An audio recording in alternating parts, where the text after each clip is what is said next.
What's going on, everybody? This is Island Hopper TV, and today we're going to talk about the best places to be a digital nomad here in 2025.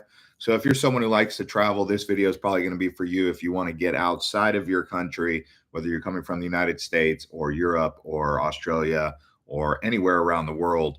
This video is for you. So, smash up the likes. Also, let us know where you're tuning in from. We like to know where everyone's tuning in from and smash up the likes as you're checking into this chat. So let's go ahead and get into it. I see some people already liking the video. I just want to see some comments before we do anything. So come on, let me know where you're tuning in from so we know we've got a live stream going. It just takes a minute because sometimes it's hard to really tell, but we'll get into the list here real quickly as people start smashing up the likes and letting us know where they're tuning in from. So, top digital nomad hotspots. These are people who like to live in places that have pretty much convenience as well as a good vibe where they feel like they can be productive working online. If you're coming from the United States, you've probably had some experience with working at home, during the last few years. And if you're living in a suburban American city, it's not so easy to feel like you're thriving, right? Because you want to have a gym nearby, you want to have food nearby, you want to have walkability, you want to be able to exercise, you want to be able to connect with people, and that's really hard in suburban America to do that. You can only walk your dog around the neighborhood so many times before you're like, okay, the monotony and the daily grind of doing this is just exhausting and it's no fun anymore. Take it from me, I've done that in the US. And that's kind of why I started to explore the world, was because I was like, the mundane daily grind of doing the same thing. If you're solo like me, single, you know what I'm talking about.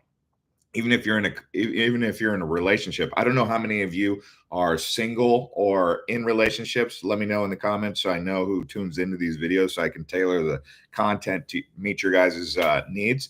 But this is who digital nomads are, right? These are people who like to live in places that are good for their work and productivity. I mean, I've been in places like Hawaii where I was really productive. Then I've been in places like Arizona where it's a desert and I'm not so productive. So I know I've put a lot of thought into where I thrive as a business person working online. So I would say the number one place that I've found so far is around Thailand. So Bangkok being the main place that I like to be a digital nomad, because I can work really productively for 3 hours in the morning. I can get a breakfast, go for a good walk, do the gym, or maybe put that off till later. And then I can go out and get some nice food at a variety of different restaurants, talk to people, have positive human interactions consistently.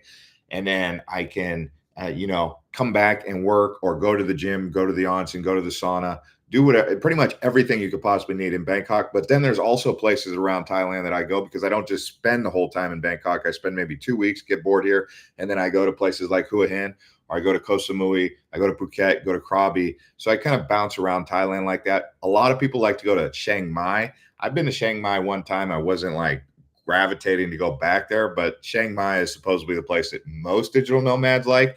That's just not my favorite place.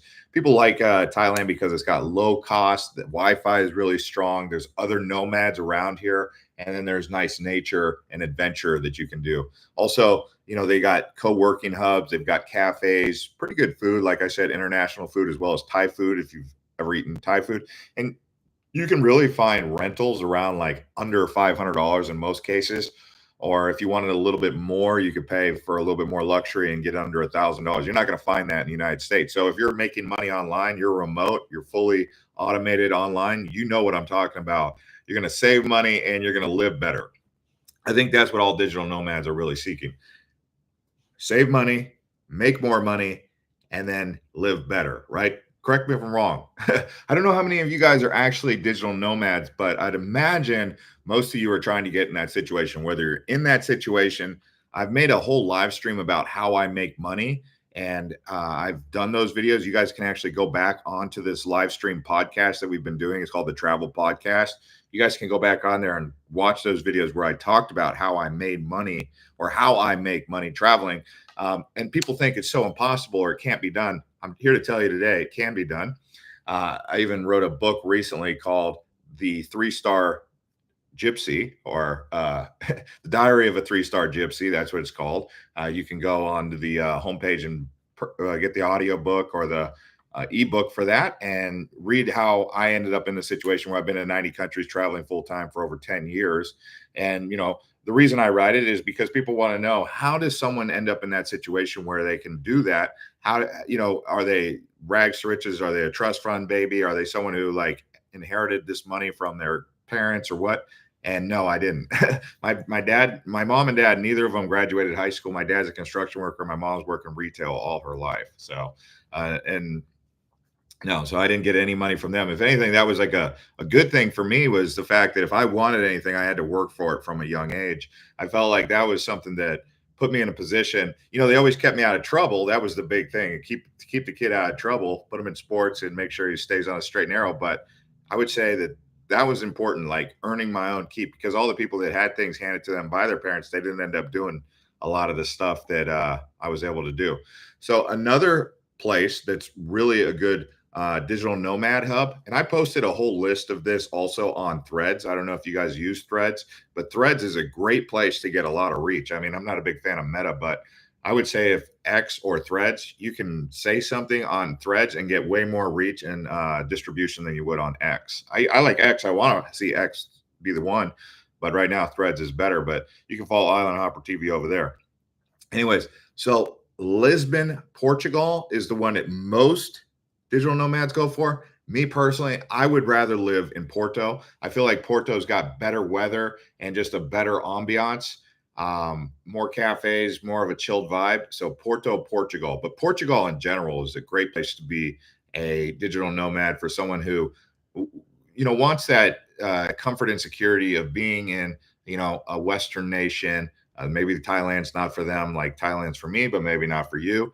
So Portugal, but I would say aim towards Porto over Lisbon. But most people end up going for Lisbon because it's got sunny weather, great infrastructure. It's got access to the rest of the EU. It's got nomad visas, kind of like what Thailand has. It's got great walkability, English friendly, and a big international community where you can connect with other people.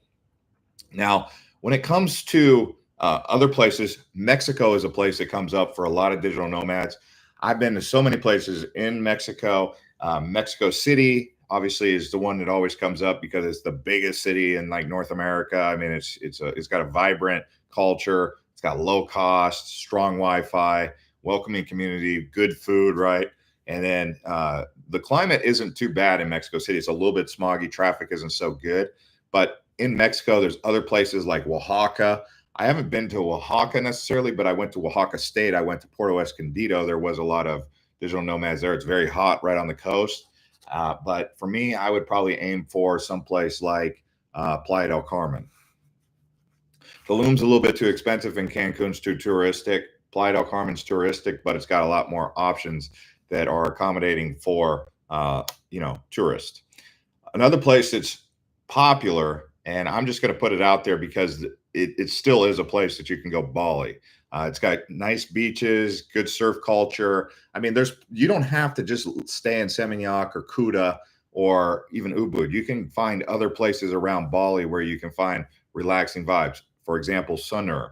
I like Uluwatu, but not necessarily in the cities of Uluwatu. I like to be kind of on the outskirts where I have the convenience where I can get food, cafe, high Wi-Fi, got a nice pool for swimming. That's the cool thing about Bali and Thailand is they've always got these pools, right? And you can always find swimming, especially if you like swimming in Thailand. You can go down to Koh Samui and they got great beaches for swimming like that down in those islands. But I like swimming in the ocean better than pools, but I'll take a good pool swim in the afternoon just to get all that electrostatic energy off of me after I've been looking at a computer screen, doing my work.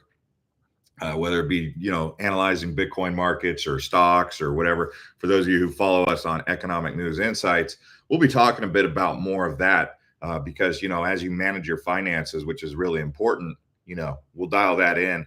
That's kind of how I've been successful with this. Some people, they do it and they don't want to talk about it and they don't share the information, but I'm in the situation where I've got enough time on my hands because of the situation that I'm in. I could, feel like I could kind of retire early, I guess. But I want to help other people get in that situation because I know that this is what people want out of life. They want to be happy. And I feel like I'm being called to share this information once I've already figured it out on my own at 42. I feel like I'm being called to kind of help other people get in this situation. It's not necessarily helping, it's just kind of guiding and sharing information. And, you tailor it to your own desires and needs. Now, if you guys have a little bit higher budget, one of my favorite places in the Europe is going to be Majorca. So most digital nomads would probably aim for Barcelona or Valencia. I would say skip Valencia. I'm not a big fan of Valencia. It's okay, but I'm not a big fan of Valencia. But Barcelona is a nice city. But I go for Majorca, the islands, just because of the beaches. I like to be in places where they have beaches. Something about beaches just is good for me. And I grew up in the desert. I was in the Navy, so it was kind of like a weird contrast going from like the desert to all of a sudden being out to sea for so much. And then I kind of always have been called back to the ocean, to the sea.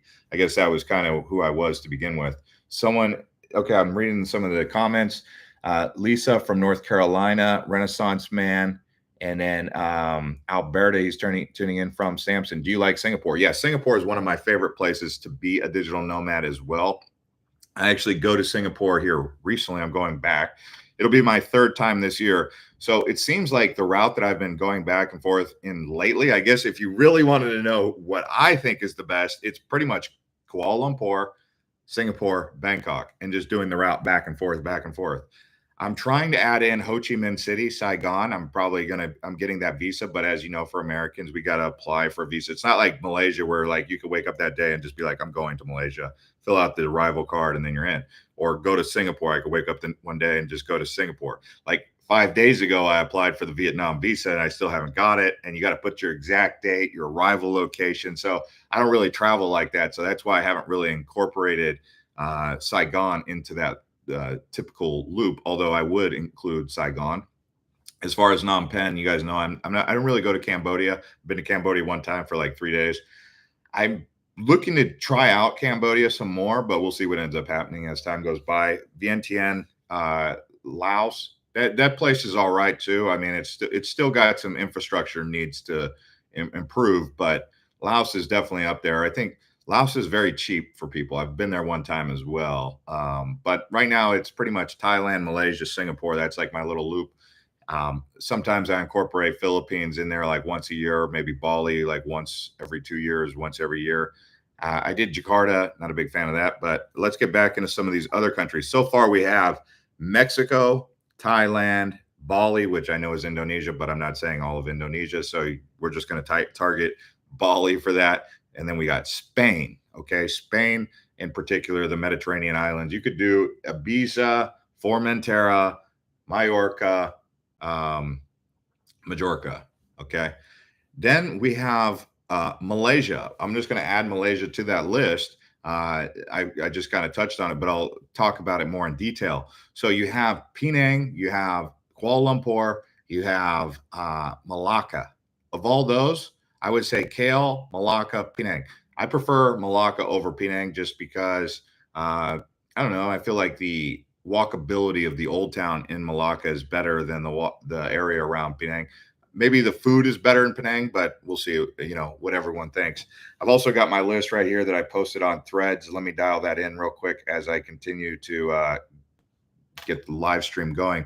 Let's see who's out there. We've got Learn English with Brilliant.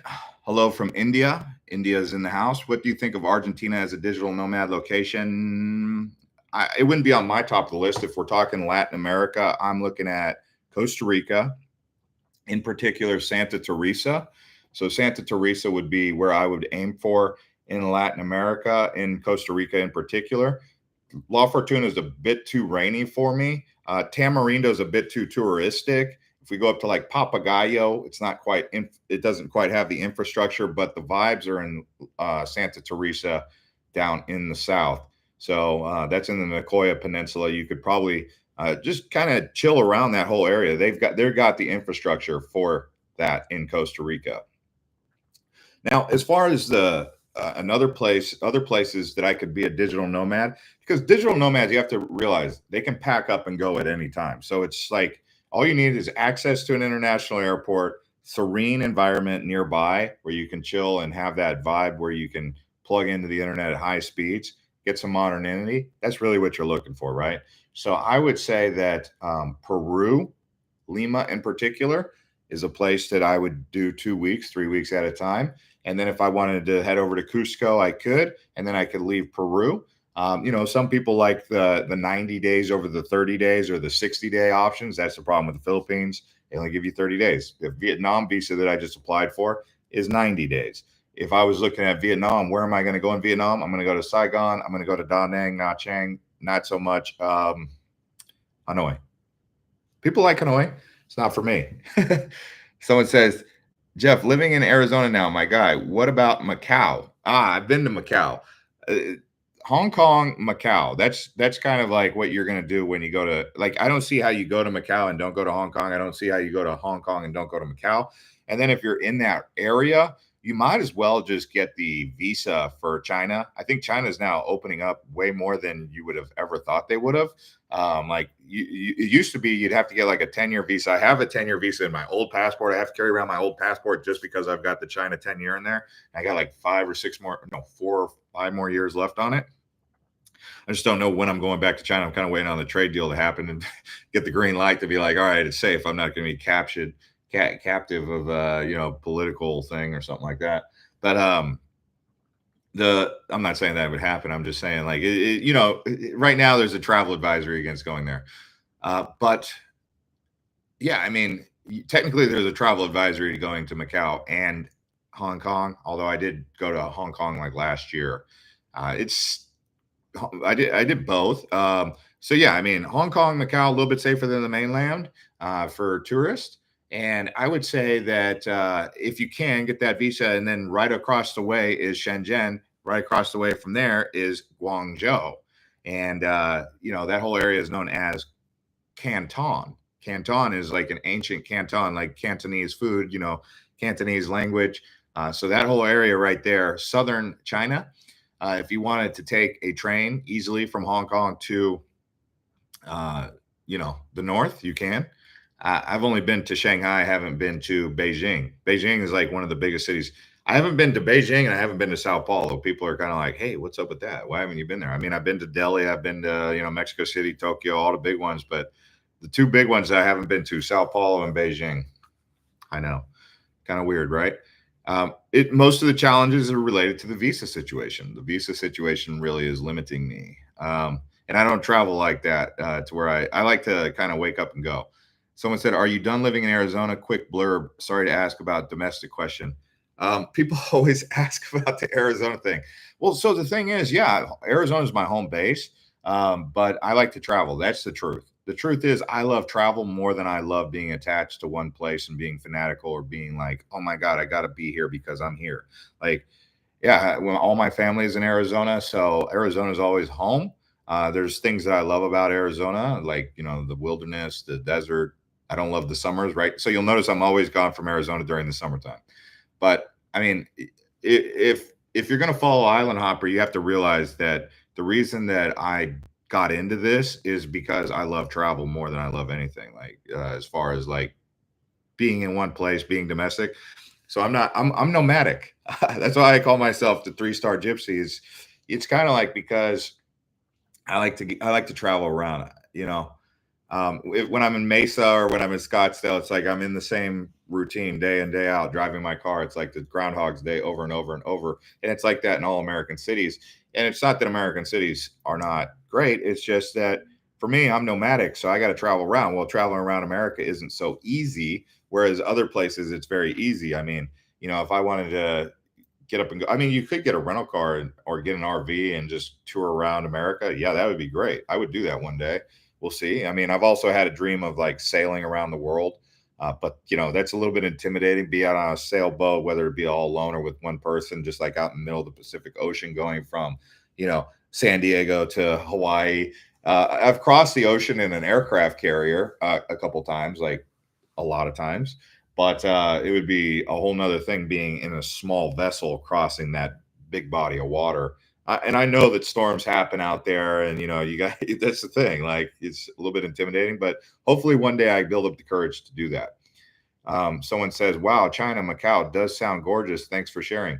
Yeah, so Macau, they call Macau East Las Vegas. I have a buddy, he's always going to Vegas, and I'm like, dude, you go to Vegas so much. Have you ever thought about going to East Las Vegas, which is Macau? And he's like, oh man, I've seen videos of Macau. I'm like, well, Macau's newer, it's more luxurious, and it's actually a little bit cheaper. Like you could stay at the St. Regis in Macau for like $130 a night. You stay at the St. Regis in Las Vegas, I don't know how much it's going to cost. I mean, prices vary depending on seasonality and all that in Macau, because St. Regis can go way up and it can go way down. It's like the St. Regis here in Bangkok. St. Regis in Bangkok during, if you guys know what a St. Regis is or a Waldorf Astoria, these are like mega 5-star hotels. Like anytime you see a Waldorf Astoria or a Ritz-Carlton or a JW Marriott, you know those are like the high ends, okay?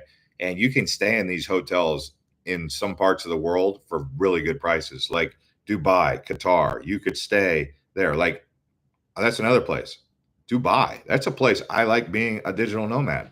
They got good food. Like you can get all types of variety of food in Dubai. Indian food, Arabic food, Syrian food, which is like Arabic food, Lebanese food, which is like Arabic food, Turkish food, which is not like Arabic food. It's a little bit different. You have all sorts of different cuisines. Then you have like Asian cuisine. I mean, you're not going to get the best Chinese food or the best Japanese food in Dubai, but you get really good Middle Eastern cuisine and Indian food there. So I'll stay in like Dubai Marina. Like if I'm going to be a digital nomad in Dubai, what I kind of do is I stay like 3 or 4 days in downtown Dubai, maybe transfer over to Business Bay for a couple nights, chill out in Business Bay, which is an area that's been growing in Dubai. Then I go over towards Dubai Marina and I chill there. When I'm in Bangkok, I mostly chill out around Thong Lor or Sukhumvit around Soi 24, or I go down towards Soi 11. That seems to be my route. I'm also starting to move a little bit further to the west, down towards like Wireless Road. I've stayed a couple times around that area where the Conrad is. Like that area, they also have like, it's closer to MBK, so I can easily shoot over to MBK Mall, which is a place I like to go for food and for like dentist and like, haircuts and all that. I just like that whole area around MBK. So you can see why I like Dubai and Bangkok as far as like living situation. You're not going to find that in the US. I mean, I haven't found it in the US. Miami, Phoenix doesn't have it. It's like the convenience and the walkability. It's there. And the thing with Dubai, to be honest with you, is a lot of people have complained about how Dubai is superficial, or, it's not like it's materialistic. It's not properly designed. Well, it used to be sparsely populated in those areas because everything, but now it's like filling in. So Dubai was like, it built out, like they built Dubai Marina on one end of Dubai, and then they built downtown way across the way, and then they built like Business Bay, like kind of nearby, but everything's kind of filling in Dubai. So it's become, the vibe is picking up, like Palm Jumeirah. Like Palm Jumeirah 10 years ago, you'd walk around there, it was like a ghost town walking around there as they were continuing to build it. But now you go around Palm Jumeirah, there's stuff going on there, like it's livable. So that's the thing you have to take into consideration with Qatar as well. In Doha, Doha has Lusail. They have the Doha Marina area, the Qatar Marina area. They call it the Pearl, I think. So, I mean, these areas are nice areas to just chill. Obviously, in the summertime, hot. I mean, dry season in Bangkok, hot. Dry season in KL, hot. Dry season in Dubai, hot. But, I mean, KL, Singapore, Dubai, Bangkok, that's like, for me, the top 4 right there for cities. Now, if you wanted to get out of the, if you wanted to get out of the cities and you wanted to get into more of like the rural situations, places that I would live outside of that, like the islands, right? Like if I wanted to live in islands, if I just wanted to stay in the US, Big Island, Hawaii, Kona, Waikoloa, Maui, Kihei. Used to be Kaanapali or like Lahaina, but no, not now. But other places that I like for just chilling, if I wanted to just chill in some places, I like the Caribbean. Okay. So the Caribbean has really good islands. Some of my favorite ones for like living long-term for lifestyle and convenience, St. Bart's. I've already talked about that in previous videos. St. Martin's, okay, but it's a little bit too crowded, too much traffic. Walkability's all right. Beaches are all right. But I prefer St. Bart's. But that whole area, you get 3 islands out of one when you're there. You get St. Bart's, Anguilla, and St. Martin. That convenience. But the Virgin Islands, U.S. Virgin Islands, British Virgin Islands, you need to bring your passport so you can go in between the two. But I like Virgin Gorda. I like Tortola. I like or Tortola. Joost Van Dyke. You could post up at Joost Van Dyke. I mean, stay like 3 or 4 days, go back to Tortola, go back to Virgin Gorda for a few days. I mean, you could just kind of go back and forth. I mean, that's what the digital nomads do. We're nomadic. We don't just like chill in one place and be like even when I come to Bangkok, I'll stay 3 or 4 days in a hotel or an accommodation, and then I move because I want to try a new area. So it just keeps it fresh. And I don't know why people they always are so fixated on this idea that they need a 6-month lease. For me, I've done that numerous times. And I'm like, after a week of being in a place, I'm like, I'm ready to try a new place. It helps me stay fresh, helps to create creative juices. Now, don't get me wrong, packing up everything gets annoying, but after about a week, I'm like, okay, I'm ready to go. Sometimes it's even 3 or 4 days. 3 or 4 days, and I'm already ready to try out a new area or a new hotel. Like sometimes staying in an accommodation or staying in a hotel can get, a bit like, I don't know, it gets a little bit boring. Just staying in the same place. You need a change of scenery. So I'm a big proponent of nomad lifestyle or moving around, being nomadic, because of the freshness it creates inside of you, just like change of scenery. Um, Elijah says, smash up the likes. Yes. He says, I've seen a few YouTubers visit the Baltics and really enjoy that part of Europe. Have you been? You're talking about the Baltic, like Estonia, Finland, Sweden? Yeah, I've been there a couple times. I like Tallinn. Tallinn is a place. It doesn't matter the time of year. I would go to Tallinn. Tallinn's pretty cool. I mean, it's something about Northern Europe in the wintertime is kind of nice. I mean, it's like I wouldn't do it full time. I would do Northern Europe for like a 2-week deal. And then I'm ready to, and then I got to defrost. I'll get a straight shot out of Stockholm to Dubai. Like after 2 weeks, I'll go like Tallinn, Helsinki, Stockholm, maybe Oslo. In the wintertime, November, December, freeze a little bit. But by that time, I'm ready to just defrost and I'll head straight to Dubai or Bangkok, straight out of there. Because I'll do that. I'll do that experience. Again, change of scenery. It's just a whole different vibe, right? Mark, what's going on? Mark says, awesome. Another live show. Yeah, I've been doing these live shows. If you guys like the live shows, let me know. I can keep doing more of these. I mean, I don't know what time it is there. That's the problem. Hey, Ricardo, I see you. I saw some of your comments as well on the last one. Firefly, what's going on? 1200 PB Lock says, whoa, no SP. How would you say the safety is in Rio? I heard so much mixed stuff from real Brazilians. So I've heard people say that they felt totally safe in Rio. And I've heard people say that they didn't really feel safe in Rio. I was one of those people that didn't really feel safe in Rio because the whole time I was there, I was getting warnings from locals who were saying, hey, be careful with your phone, this and that. I even was walking around Buenos Aires in one of those neighborhoods and people were talking about, like one of the cops came up to me and he's like, hey, put that camera down because there's banditos around here. And I was like, oh man, he was like, yeah, he's like, it's not safe here. And I was in like a neighborhood, like not La Comuna, but it was just a regular neighborhood, that you would think is touristic. It's on like TripAdvisor as a place to like walk around and hang out. But when I went to Rio, the place that I actually would stay, or the area that I would want to go back to, probably around like the Sugarloaf Mountain area, or this place called Urca, Ukra. That's a nice area to stay. I would say that whole area around there was, that's where I would stay. Everyone wants to stay in, Copacabana. They want to go to Ipanema, and I'd say it's pretty nice around there.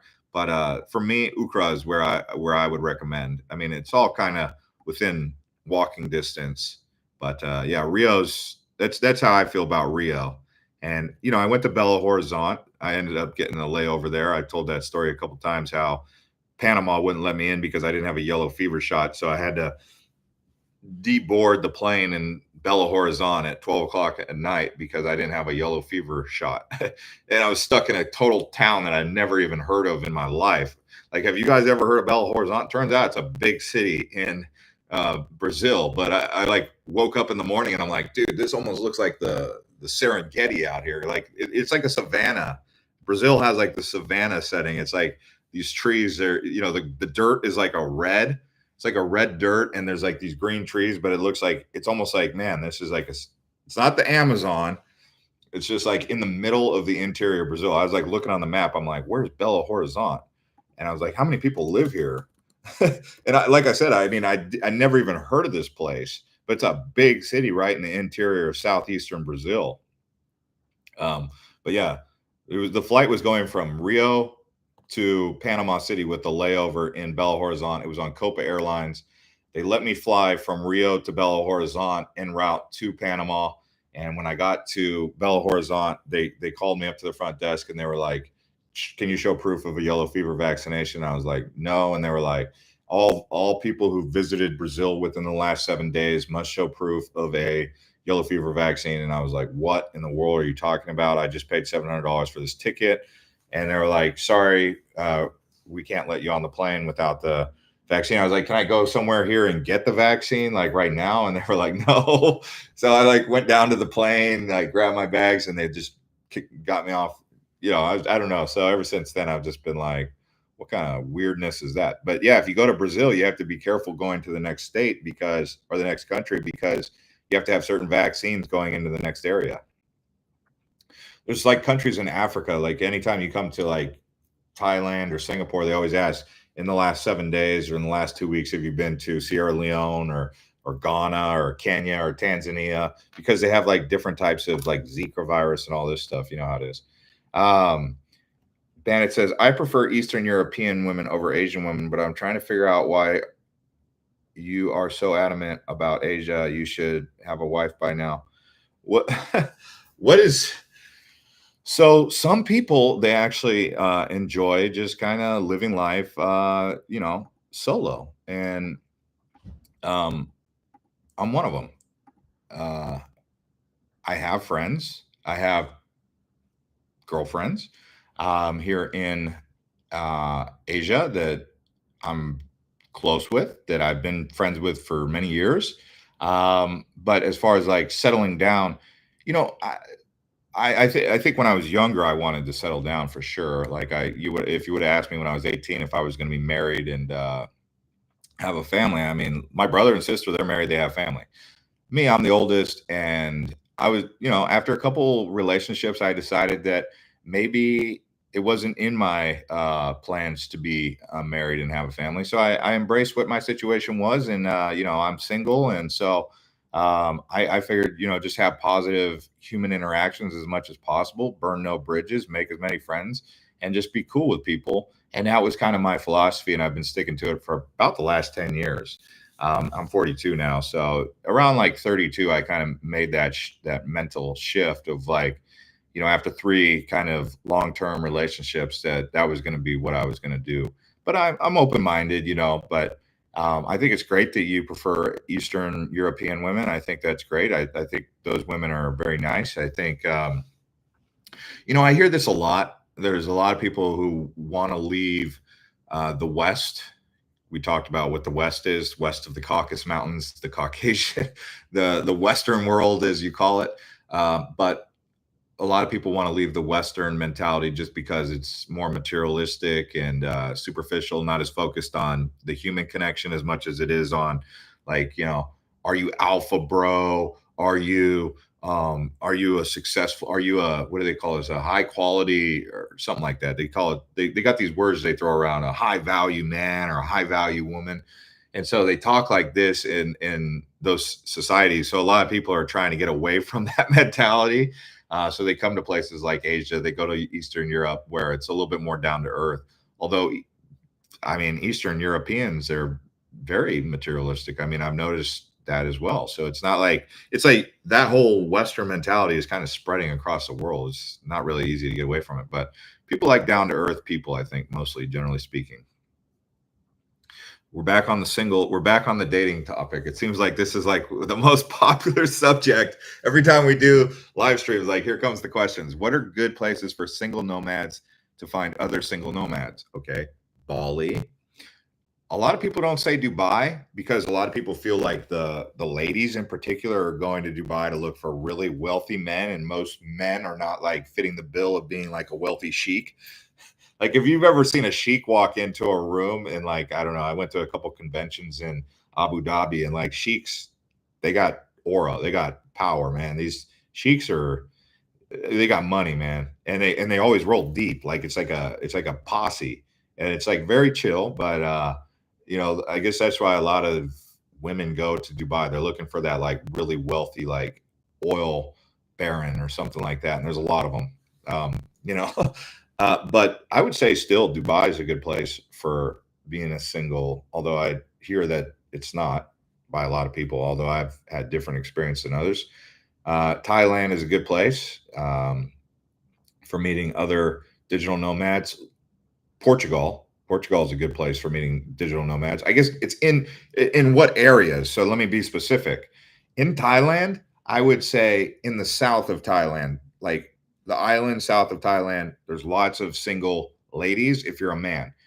I can only give the honest perspective of being a man in these situations. So if you're a lady, I can only share this information from a male's perspective. But I would say maybe it's good to be a single man looking for digital nomads in the south of Thailand. Um, Also, Dubai. So I've mentioned that. Costa Rica. Now, in Santa Teresa is an area where I would go. That's the Nicoya Peninsula if you're looking to meet single digital nomads. Bali can be good. I noticed that Bali is a good place for that, especially meeting people just organically, like at the coffee shop, on the beach. Those are places where I organically met people without dating apps. Um, so Bali, Playa del Carmen in some capacity, that area of Yucatan. Um, where else did I feel like was good? Greece. I feel like Greece is decent for that. The Greek islands in particular. Someone said, "What do you do on flights to pass the time?" Ooh, good question. Audiobooks. I listen to audiobooks, especially yeah, I listen to a lot of audiobooks. Sometimes I'll try and sleep, and I like if a narrator's got a voice that helps put me to sleep, because that's ultimately what I want to do. I always like the red eyes. I prefer a red eye, so I'll get some like melatonin gummies. I have these melatonin gummies called Calm that I brought from the US. They're about to run out, but that's what I do. I get melatonin gummies. I take 2 of those, like right when we're about an hour into the flight. I try not to take them too early into the flight because they usually serve food right when you get up in the air on a long haul. And I just have my meal and then put on a movie, I'll do the audiobook, then I'll eat, and then I'll do the movie, and then the melatonin gummies set in, and then I'm out for like 4 or 5 hours. And then, if we're still like halfway through the flight, because it can be a 10-hour flight, maybe I'll take another gummy to get another 3 hours of sleep out of it, melatonin, and then I'm good. I wake up. You wake up like an hour before, and you just kind of start prepping. You go freshen up, put a little water on your face, and you're pretty much good to go. But the trick is red eyes. You want the red eye flight. So someone said, "Greetings from North Carolina." Nice. Ricardo says, "I love Vegas because of the people I come across. Does the vibe of Vegas compare to Macau?" So Vegas is American, a lot of like it's American vibes. You get a mix of like everything from the US, whereas in Macau you get China.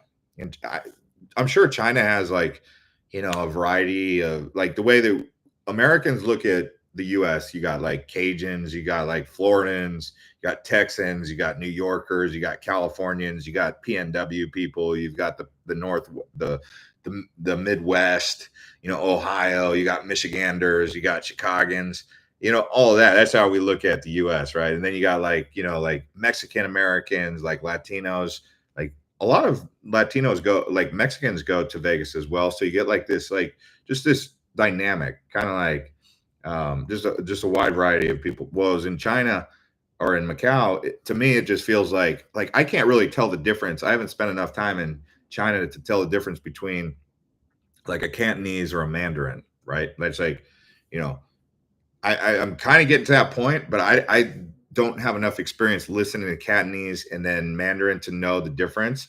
But Macau is just like all Chinese, like literally, like I would say 95% Chinese. So that's something that's a little bit different, I would say. Whereas in, you know, Vegas is way more diverse like that. Um, Someone says Penang. Yeah, Penang's a good place for digital nomads, especially if you like food. But last time I was in Penang, it was hot. Oh my gosh, man. Penang is so hot. And there's not like beaches that you can cool off. Like I went to Ferengi Beach. I just went to Penang again. You know, we made the video best things to do in Langkawi, best things to do in Kuala Lumpur, best things to do in Penang, best things to do. I didn't make the video for best things to do in Malacca just because it's a small one. But I made on Island Hopper TV Travel Highlights, the walking tour video. I did a couple walking tours in Malacca. I mean, I went around like the Portuguese colony, the old British colony, or Dutch, whatever you want to call it. But Penang is just too hot compared to the other places. Actually, the further south you go into Malaysia, the Malaysian peninsula, like wherever Sumatra starts, the islands and the beaches just get way more muddy because when the open ocean is coming at like Phuket and like that part of Thailand, it like creates like white sand beaches. Whereas in between where the Straits of Malacca are, if you look at Sumatra and you look at the Malaysian peninsula, it's just muddy. Like the name for Kuala Lumpur is Mudpan. That's like basically the direct translation is Mudpan. Kuala Lumpur is not on the ocean, but it's near the ocean. But like, there's no beaches like on that side of Malaysia. You got to go to the other side. I mean, you could say like it kind of stops at Penang, like the beaches at Ferengi. But from Ferengi, you could go to Langkawi. The beaches are a bit better. And then went from Langkawi, you can go up into Thailand where all the beaches begin, like Koh Lipe, North, like just incredible beaches. But that's like right where Sumatra kind of stops the open ocean from like creating like really beautiful beaches. Oh, is the ocean staticky or is the audio staticky? That's no good. So can you guys hear me at all?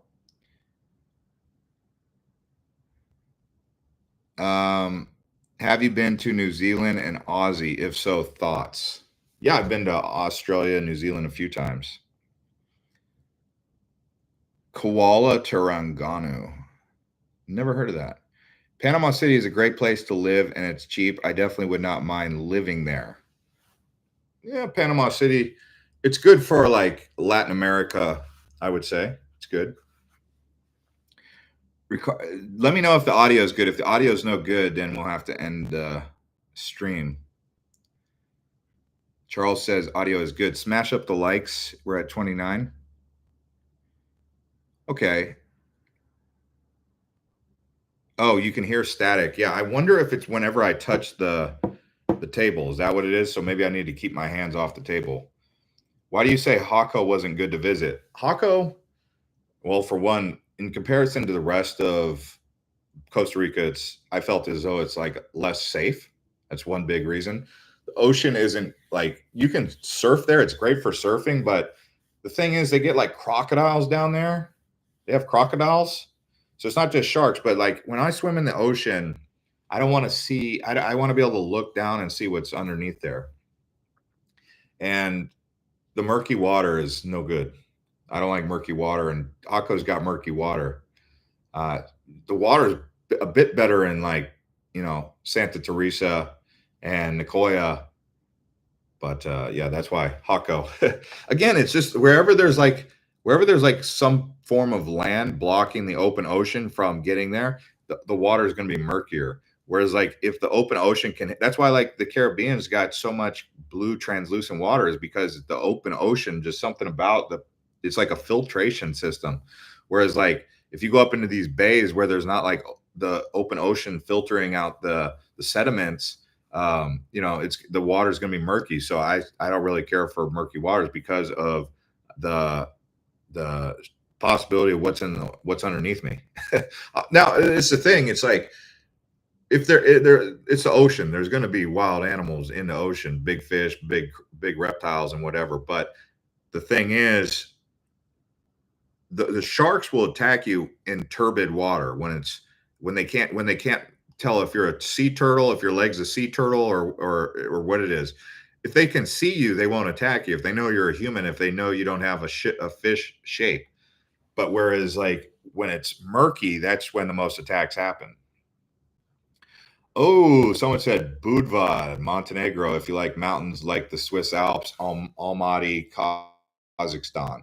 Yeah, Budva, Montenegro. They also have what is it? Kotor. Kotor is crazy in Montenegro, but Budva is a good place. I couldn't find a hotel in Budva because of the way I travel. I don't book ahead, and I was like, okay, I'll go down to Budva, and I get down to Budva, and I'm like, dude, this whole town is sold out. The whole town of Budva is sold out. So, but it's a nice place. I wanted to stay there. It's just it was sold out. Charles says no static. Ricardo says Spain and south of Portugal are good nomad destinations. It's cheap in your opinion. Yeah, it's cheap. I don't really find anywhere in the Western world to be too cheap at this point. It's kind of collectively like known, like just inflation has hit the West hard, that it hasn't hit like Asia. Southeast Asia is getting hit by inflation, but it's still not as bad as what you've seen in Australia, New Zealand, Europe, U.S., Canada. I mean, the U.S. I don't know. Would you say inflation is going up or down in the U.S.? I was just there like in April, and I was like, no, I'm sorry, inflation is not. This is unacceptable. I haven't been to Georgia. I'm so sorry. I don't have much an opinion on Georgia. I've got to get over there. I got to stop being lazy again. And I've been stuck at 90 countries for a few months now. I've just been like trying to recharge, trying to get up the. I want to get back into that mode where I go for 5 months straight and just go a lot of places. Yeah, I've traveled across Canada. I've even been to Saskatoon. I've been to Alberta. I haven't been to Edmonton, but I've been to Saskatoon. I've been to Saskatchewan. I've been to Quebec City, Toronto, Montreal, Vancouver, Victoria. Yeah, Canada. Expensive. Banff. I've been to Banff. That's a nice place. The Canadian Rockies are beautiful, and they've done a really good job of preserving the nature out there. They have like these wildlife trails where elk and bears can cross the highway. That's kind of cool. Been to Ottawa? No, I haven't been to Ottawa. I'm surprised I haven't. I did. I mean, I went to the airport. That's it. But no, that's only like Ottawa and Edmonton are the only two places that are the big cities. Oh, and I've never been to Nova Scotia, New Brunswick, Nova Scotia. I've been to Nova Scotia, but I haven't been to St. John, I think it's called. Canada is small, but it's big. It's a big country. There's a lot of places. Like I haven't been to Whitehorse, if that counts. I mean, if you're really gonna test my gangster like that, right? Like it's like, oh yeah, have you been to Yellowknife? Have you been to Whitehorse? No, I haven't. Someone says that's my hometown. What's your hometown? Ottawa? You're from Ottawa, Canada. Nice. Albania. I've only been to Tirana. Right. I was gonna do more of Albania. The problem was the driver that I had from Montenegro. We got stuck in traffic trying to cross the border from Montenegro into Albania. It looked so close on a map. I looked it up on Google, and it said like it was going to take an hour and a half. It turned into a 7-hour journey. The border was just stop and go traffic all the way into Albania, and the driver hated Albania, like he was from Montenegro. and he just kept bashing Albania the whole time. He's like, I don't even know why you're going to Albania. It's like, it's a terrible country. It's so corrupt. It's very dangerous. So I was like, really? He's like, yeah. And I'm a tourist, so I'm like, okay. I'm like, man, should I even be going there? And like the whole time we were in traffic, he was getting frustrated because the traffic was bad. It's not good for a taxi driver to be spending a lot of time in traffic anyway. And the whole time there was just like gypsies like walking by, like legit gypsies, like the real gypsies. And they were just coming up like doing this to our van and like handing like, oh, like they see the tourists in the back. So what do? They follow the car. But based on his opinion and based on my experience, I was like, we'll just do a short stay in Albania. But then I left Albania and I saw some of the videos of like the coast in Albania. It's amazing. It's kind of like Lebanon. I had the same kind of experience when I went to Lebanon. Lebanon is like, they've got mountains you can ski and you can swim in the same day. Like you can swim at the beach and like and you can ski in the mountains in the same day in Lebanon. But where I went in Lebanon, you know, they were having economic problems. You go to Lebanon and they give you a whole wad of cash for like $100. You give them $100, they give you like a chunk of cash like this. It can't even fit in your wallet. You're like, what am I going to do with this? And then they don't have electric because they're all running on generators because the whole power has been shut off. So Lebanon was just funny. It wasn't not funny. I mean, it was funny to go there as a tourist because you're sitting there thinking like, this is why am I here? It's like complicated, but Lebanon's cool. Like the food, the people are very friendly. Hopefully, but Lebanon's a place that's very beautiful. You know, it was like the Paris of the Middle East before Dubai, right? But I went to Beirut, but Tripoli's nice. Like you can find lots of options in Tripoli if you're wanting to. Hopefully the whole area around there, Syria. I guess you could go to like Turkey. Turkey's pretty stable as of right now, but we'll see what ends up happening. A lot of turmoil with politics really changes things in a lot of these areas. But Turkey, right there where the Tigris and Euphrates begin. Really, I think that's where the Tigris and Euphrates begin is in Turkey. Correct me if I'm wrong. Someone may know, but yeah, it goes through Syria and into Iraq. So someone said, that was me that sent the message about just not settling down. Didn't want to offend you, just wondering why you're still single. Oh, no, it does bother me. I think it's a good question. I mean, I don't know if you know this or not, but most digital nomads are single and they're like a bit older. It seems like most people who are still single in their 30s or in their 40s, they're nomadic. So being that you just, I get it, you didn't know, but being that you just clicked on a video talking about digital nomads, I'm here to tell you that most digital nomads are solo travelers or singles. I think there are some families, like a lot of like Western families move to Bali. I've seen that. When I say a lot, maybe like a handful, like more than you'd be surprised. Like people who move from Australia or like the US to raise their family in Bali. It's just, those could be considered nomads, right? Someone says, I'm from Detroit, lived in Charlotte, North Carolina for 7 years and just moved to San Antonio domestically. Quite the journey. Nice. Nice. Is that where you're going to go? How's the audio now? Someone says, kudos on reaching 90 countries, mate. That is legit awesome. Yeah, sometimes I told people I've been in 90 countries and they're like, that's impossible. Because they're like, only 60 of the countries are even like easy to visit. And I looked it up and I was like, not really that hard. But 90 countries is quite a bit. I've been to some of them like 10 plus times. Like Hong Kong, I've been to many times. Been to Thailand many times, been to Costa Rica many times, Philippines many times, Singapore probably the most.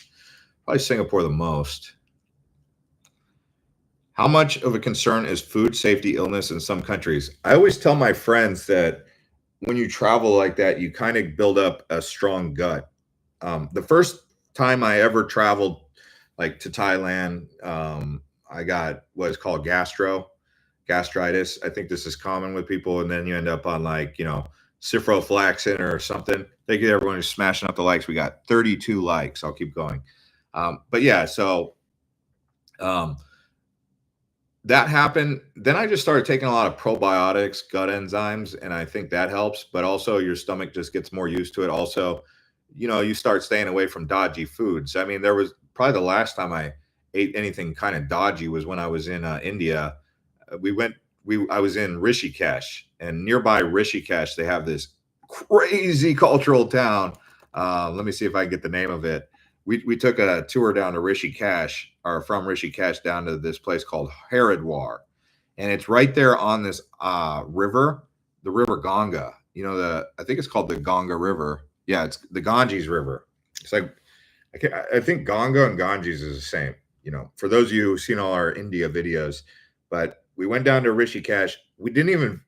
I lost all the footage to Haridwar. Like we didn't even finish the video for Haridwar, so it was just everything is just in the memory bank. None of it's on the video.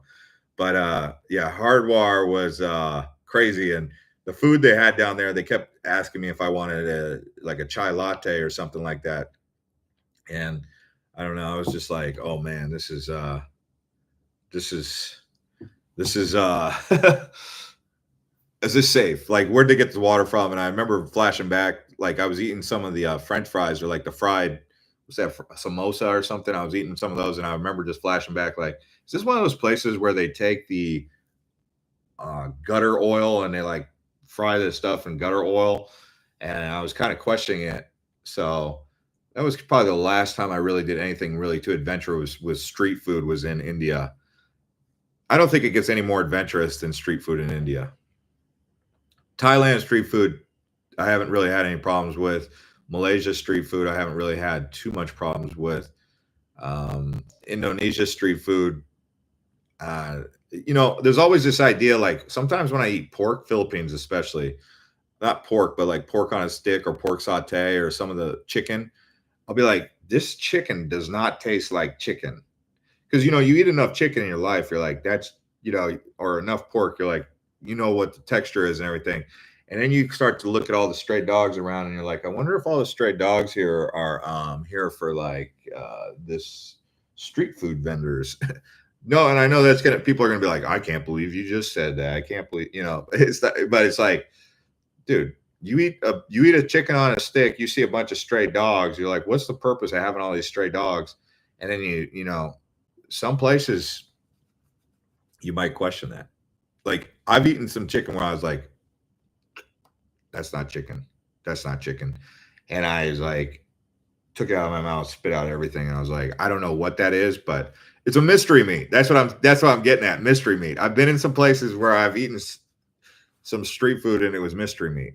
Then out here in Thailand, they eat bugs. And I have eaten bugs. I didn't have any problems eating bugs. Now, I'm not a big fan of eating bugs. I've eaten those little beetles. Oh gosh, I can't believe I did that. Oh man, I can't believe I did that. Eating a scorpion. For some reason, the beetles creep me out more than the scorpion. The scorpion is just like crispy. It's very crispy. You don't like get any meaty feeling out of it. With the beetles, they're like when you eat them, it's crispy on the outside and then juicy on the inside. And then just the way they look. I've eaten some grasshopper. That's another crispy one. I'm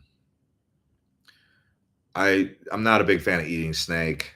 Not a big fan of eating snake.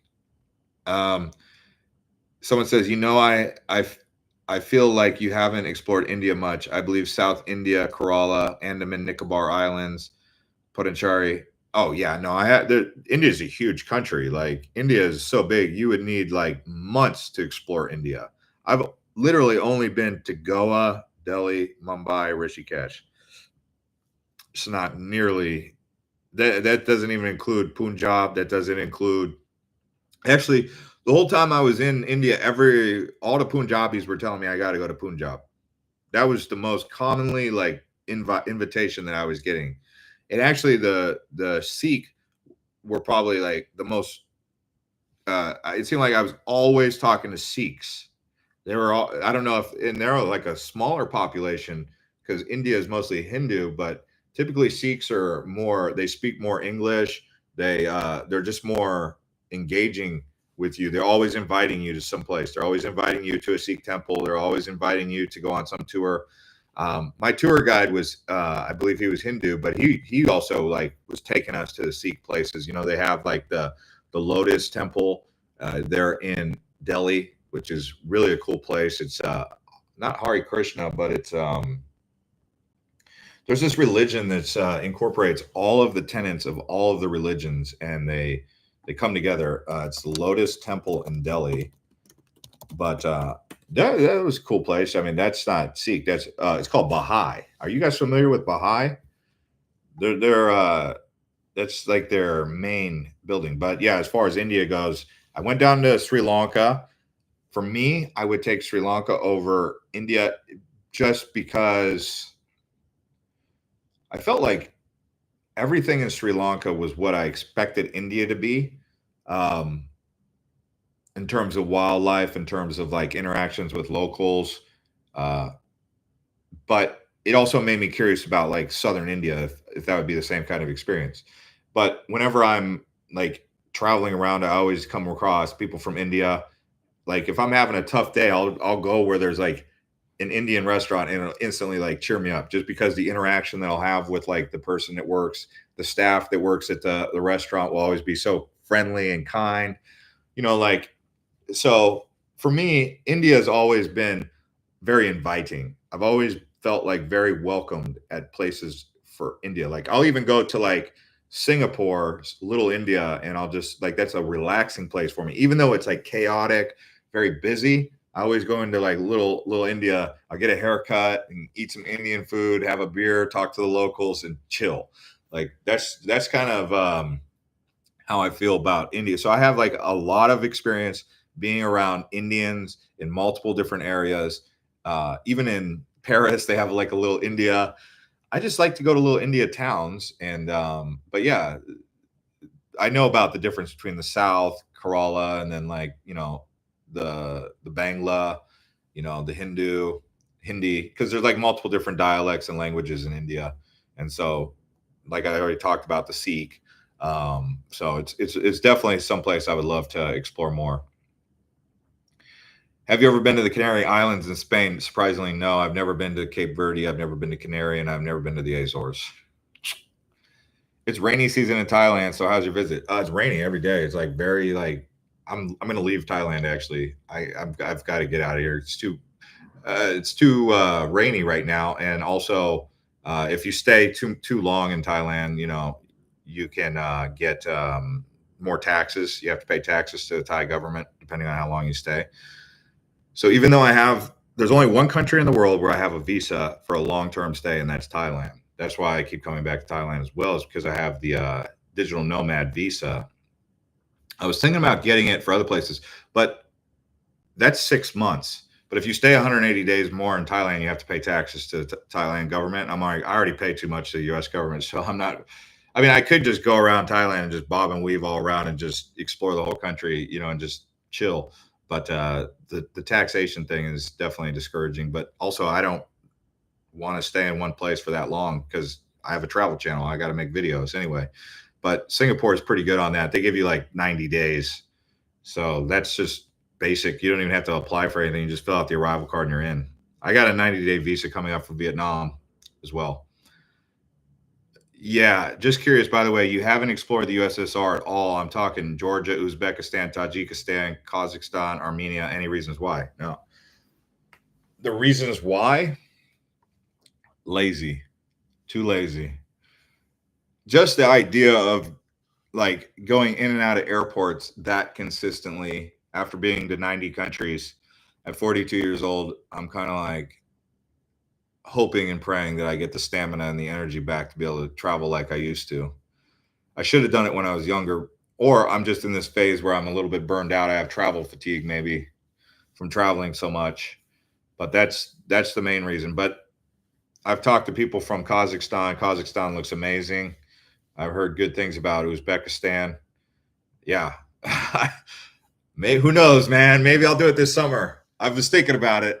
Like if I get into Dubai and I'm feeling like charged and I'm feeling good and I'm feeling healthy and I'm feeling like energetic, maybe I'll just do that route right there, like Armenia to Kazakhstan to Uzbekistan to Bulgaria, Romania. Like summertime's the best time to do it. Maybe I got it in me. I wonder if they have like easy access for land border crossings. But then again, another reason is USSR. So right now there's a war with that stuff going on. So that's another reason. So there's lazy and then that, to be honest with you. You asked, I have no problem telling you. Have you been in Nepal and Mongolia? Yes, I've been to Nepal, but not Mongolia. The reason I don't, so I want to go to Mongolia. That's another place, summertime. It's just like go up to Mongolia and then back. I mean, I kind of got to not be lazy, but the summertime is the best time to go to Mongolia, Ulaanbaatar. Who knows? Maybe I'll just do like one or two of those this summer. Like I would say Kazakhstan and Mongolia should be on my list, 91 and 92. Or maybe just do Bulgaria, Armenia, and Georgia. That could be. If I get to Dubai, that'll be on the radar. See, that's what's cool about doing these videos. You guys are giving me ideas. Someone said, have heard there is a river trip, Kerala, that is very nice when going to Okinawa. Okay, so Kerala is in India and Okinawa is in Japan. So when I went, I'm assuming you're talking about two different places in one comment, but Okinawa is a place I would like to go. You know, those Pacific Islands, French Polynesia, Cook Islands, Tahiti,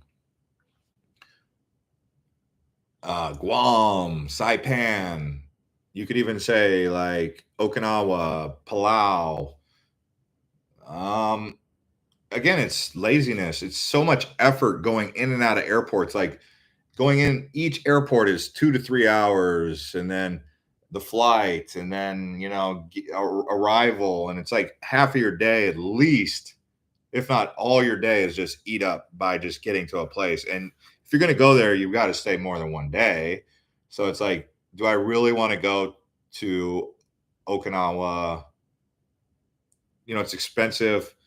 That's the thing with the Pacific Islands. Like, you know, especially after going to Maldives, I told people, I said, I didn't really enjoy Maldives. And they're like, you don't know what you're talking about. I'm like, well, I mean, I just shared my experience. I mean, it was raining the whole time and it was expensive.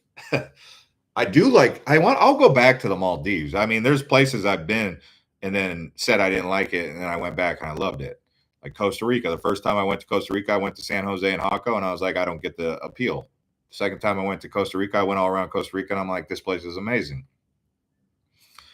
New York, you know, the first time I went to New York, I was like, I didn't like it. The next few times I went to New York, I'm like, this is definitely one of the best cities in the country. So, I mean, it just depends. Someone says, I would love visiting Almaty, Kazakhstan. Yeah. I met this one lady, this very beautiful lady from Kazakhstan when I was in Singapore. I was like, where are you from? And because, you know, Kazakhstan is Eurasian. Eurasian is European meets Asia. So it's like a mix. And just a beautiful person, good personality. So I was like, oh, where are you from? And she's like, Almaty. I was like, well, maybe I'll come visit you sometime. How much research do you do on a place before visiting? Enough. Usually the first thing that I ever need to know before I visit is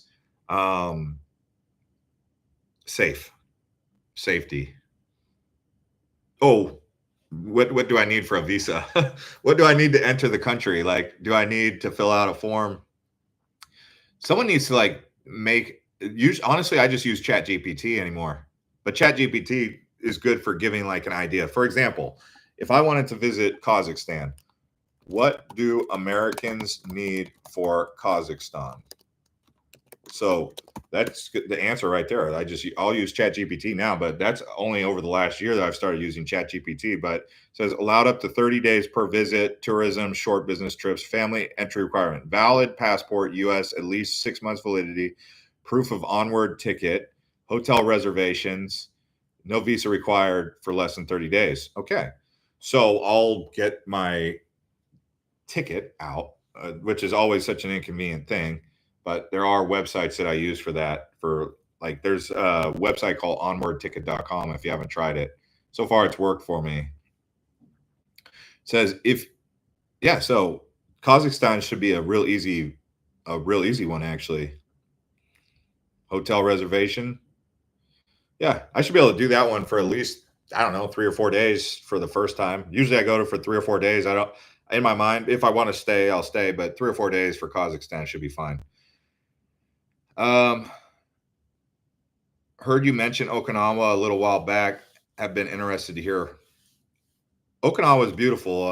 It's like I saw some of the beaches there. The translucent blue water was just spectacular in Okinawa, and there's a lot of islands in Okinawa. There's a military base, but I'm like, dude, I could get the same thing in Philippines for a lot less. So it's like I know what it takes to go into those places in Japan. It's expensive. I've been in Japan enough times. Japan's expensive, and I'm sure that Okinawa is going to be expensive. And I don't like paying more than like $200 to $300 a night for a hotel. Have you heard? Someone says, "How do you cut costs when booking last minute?" Usually, I find flights, hotels more expensive last minute.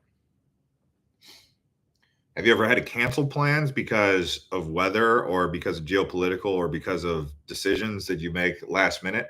So, yeah. Also, the freedom and flexibility is just way less stressful. Like today, I could end up on a plane tonight. And I usually what I do, I'll go to like today, what I'll probably do, I'll go to a Japanese barbecue restaurant where they have like Wagyu or Korean steak.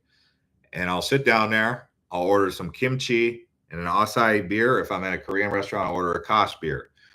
And then I'll take a couple drinks. I'll start searching for flights.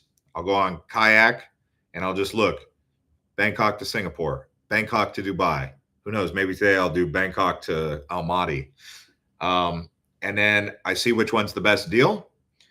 If it's a path of least resistance and good price, next thing I'll do is I'll look at hotels, see what the prices are. If they're within my range, I'll do it. And usually what I do, I'll make that decision. I'll say, okay, looks like everything okay. So then I'll go in there and I'll type in I'll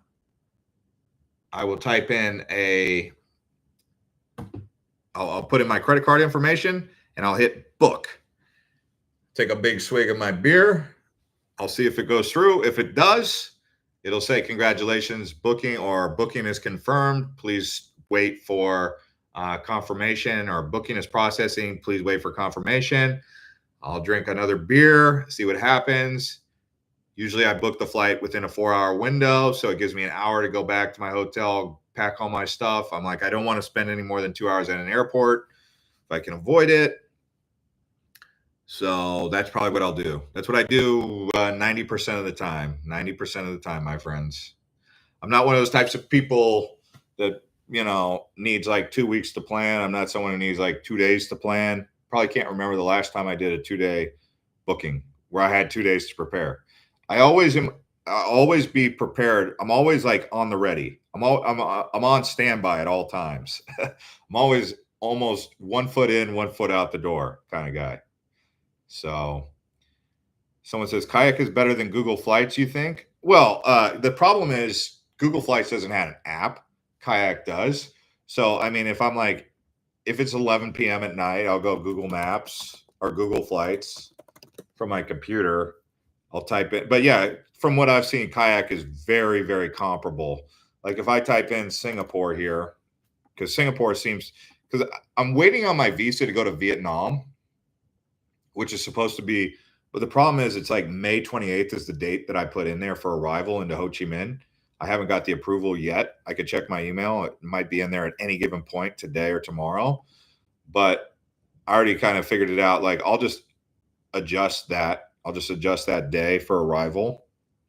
Nope, nothing in there so far. Nothing yet.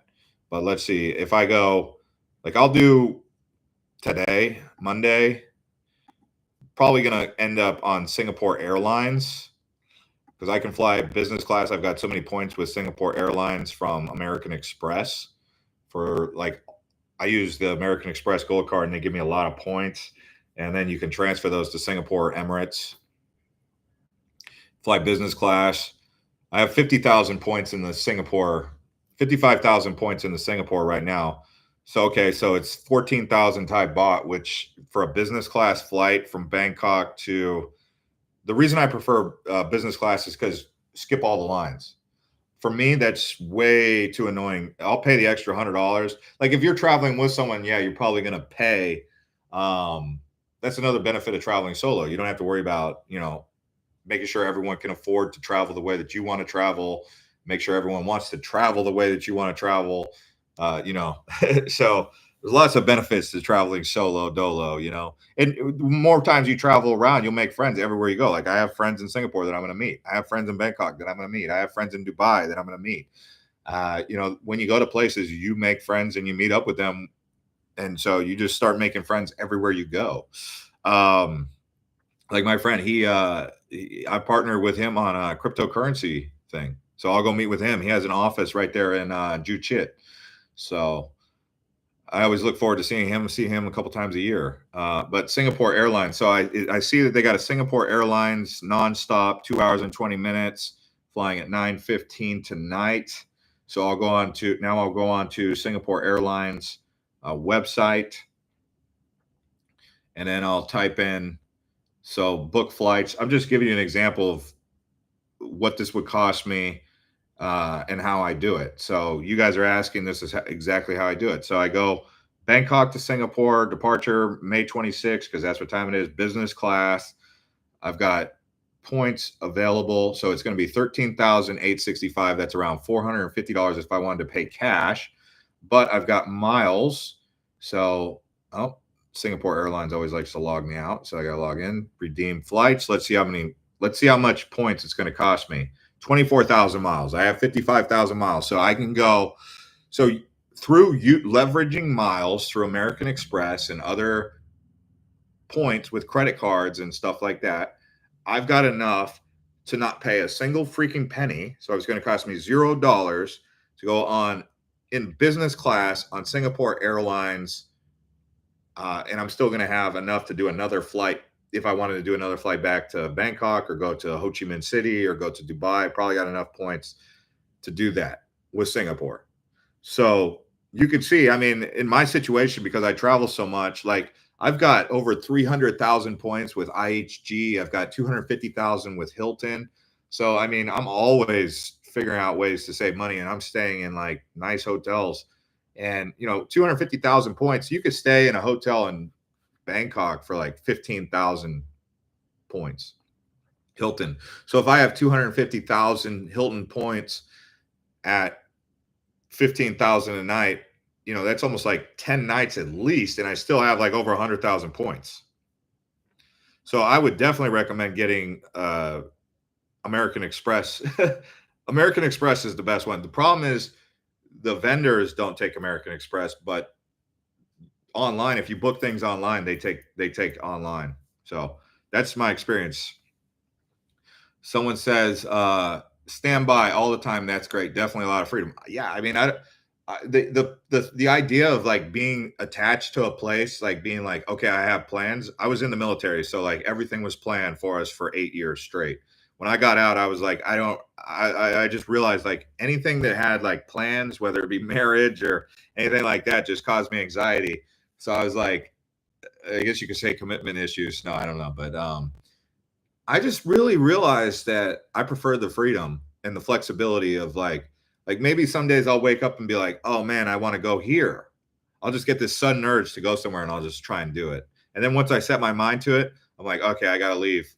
I'll set my mind. I'm like, I got to leave at all stakes. I'm out. I'm getting better with that, but usually it would be like, okay, once I made up my mind that I got to leave Singapore, I'm like, I got to leave Singapore today at all costs. And I would just go to the bar and just drink a couple beers and just force myself to find the situation that would do it. Like when I flew over to Asia from the US, I was in San Diego. You guys probably remember the story. I told you I left my passport in Arizona in one of my backpacks, and my friend overnighted it to me. And I was like, once I get that passport, I'm out. And I ended up being in San Diego, and I knew I was like, okay, at 12 o'clock, I'm going to the pub. And I went to the pub, and I would just sit there for like, I don't know, an hour, just drinking beers and just searching for flights. And I'd be like, all right, I got one. All right, it's leaving in 4 hours. So what am I going to do for 4 hours? I went and walked around Old Town, got some Mexican food, went to my hotel, booked the Uber. Next thing you know, I was at the airport and I'm ready to go. Get another beer when I got to the airport. And then by the time I got to Vancouver, I was already feeling pretty frosty. And I slept for like, I took those melatonin gummies and I slept for like 8 hours on the flight. It was a 14-hour long haul from Vancouver to Bangkok. So, I mean, that's how it is. I mean, that's the life that I've been living for like 10 years now. When I first started traveling, I would plan it. I'd be like, oh man, how am I going to plan this?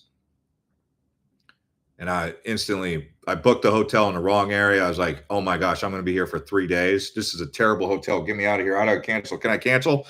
Oh, sorry. This is non-refundable. I'm like, okay, well, I'm not going to book hotels in advance anymore. Nope. And then I had a couple like airline fiascos where I'd book ahead of time and it was always non-refundable.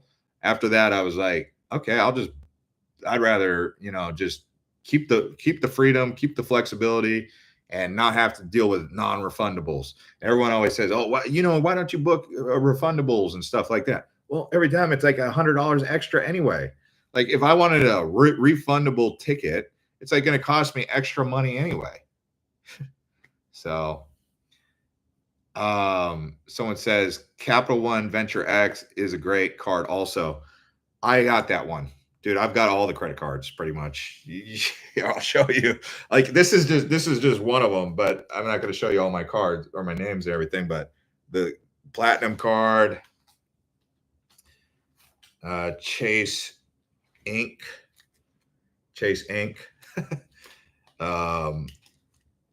IHG. I got the Bonvoy, Marriott Bonvoy. The gold card. If you travel a lot, you're going to need all the credit cards that you could possibly imagine. I got the Hilton one. This is just what's in my wallet, by the way, guys. And yeah, it's worth it to even pay the yearly annual fees. I mean, in my passport book, I've got even more cards. I've got the Capital One. Capital One's retired. I don't use Capital One. That one's actually not a good one.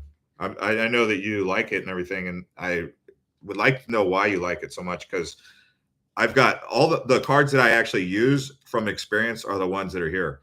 The reason I don't like the Capital One card is because actually the points they give you don't translate to a lot of value.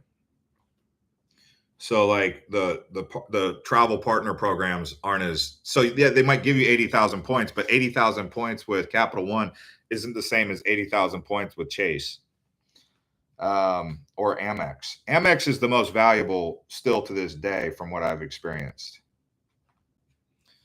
I mean, I feel like I could teach the whole class on like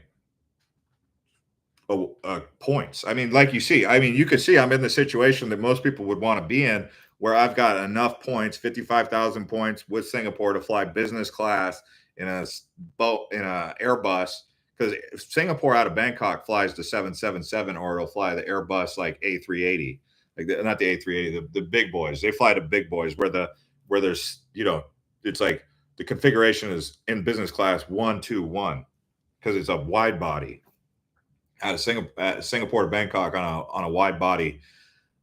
Which is a short haul, which is usually a long haul in the US would not fly a 777 or a wide body. Like going from New York to Miami, they wouldn't fly a wide body.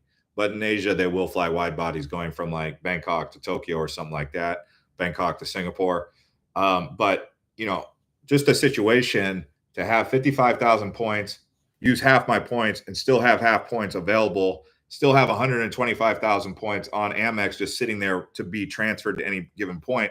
So you could see I have leverage points to a point where I travel full time to where I could probably teach a class and people could probably learn from what I've realized over the years of like points management.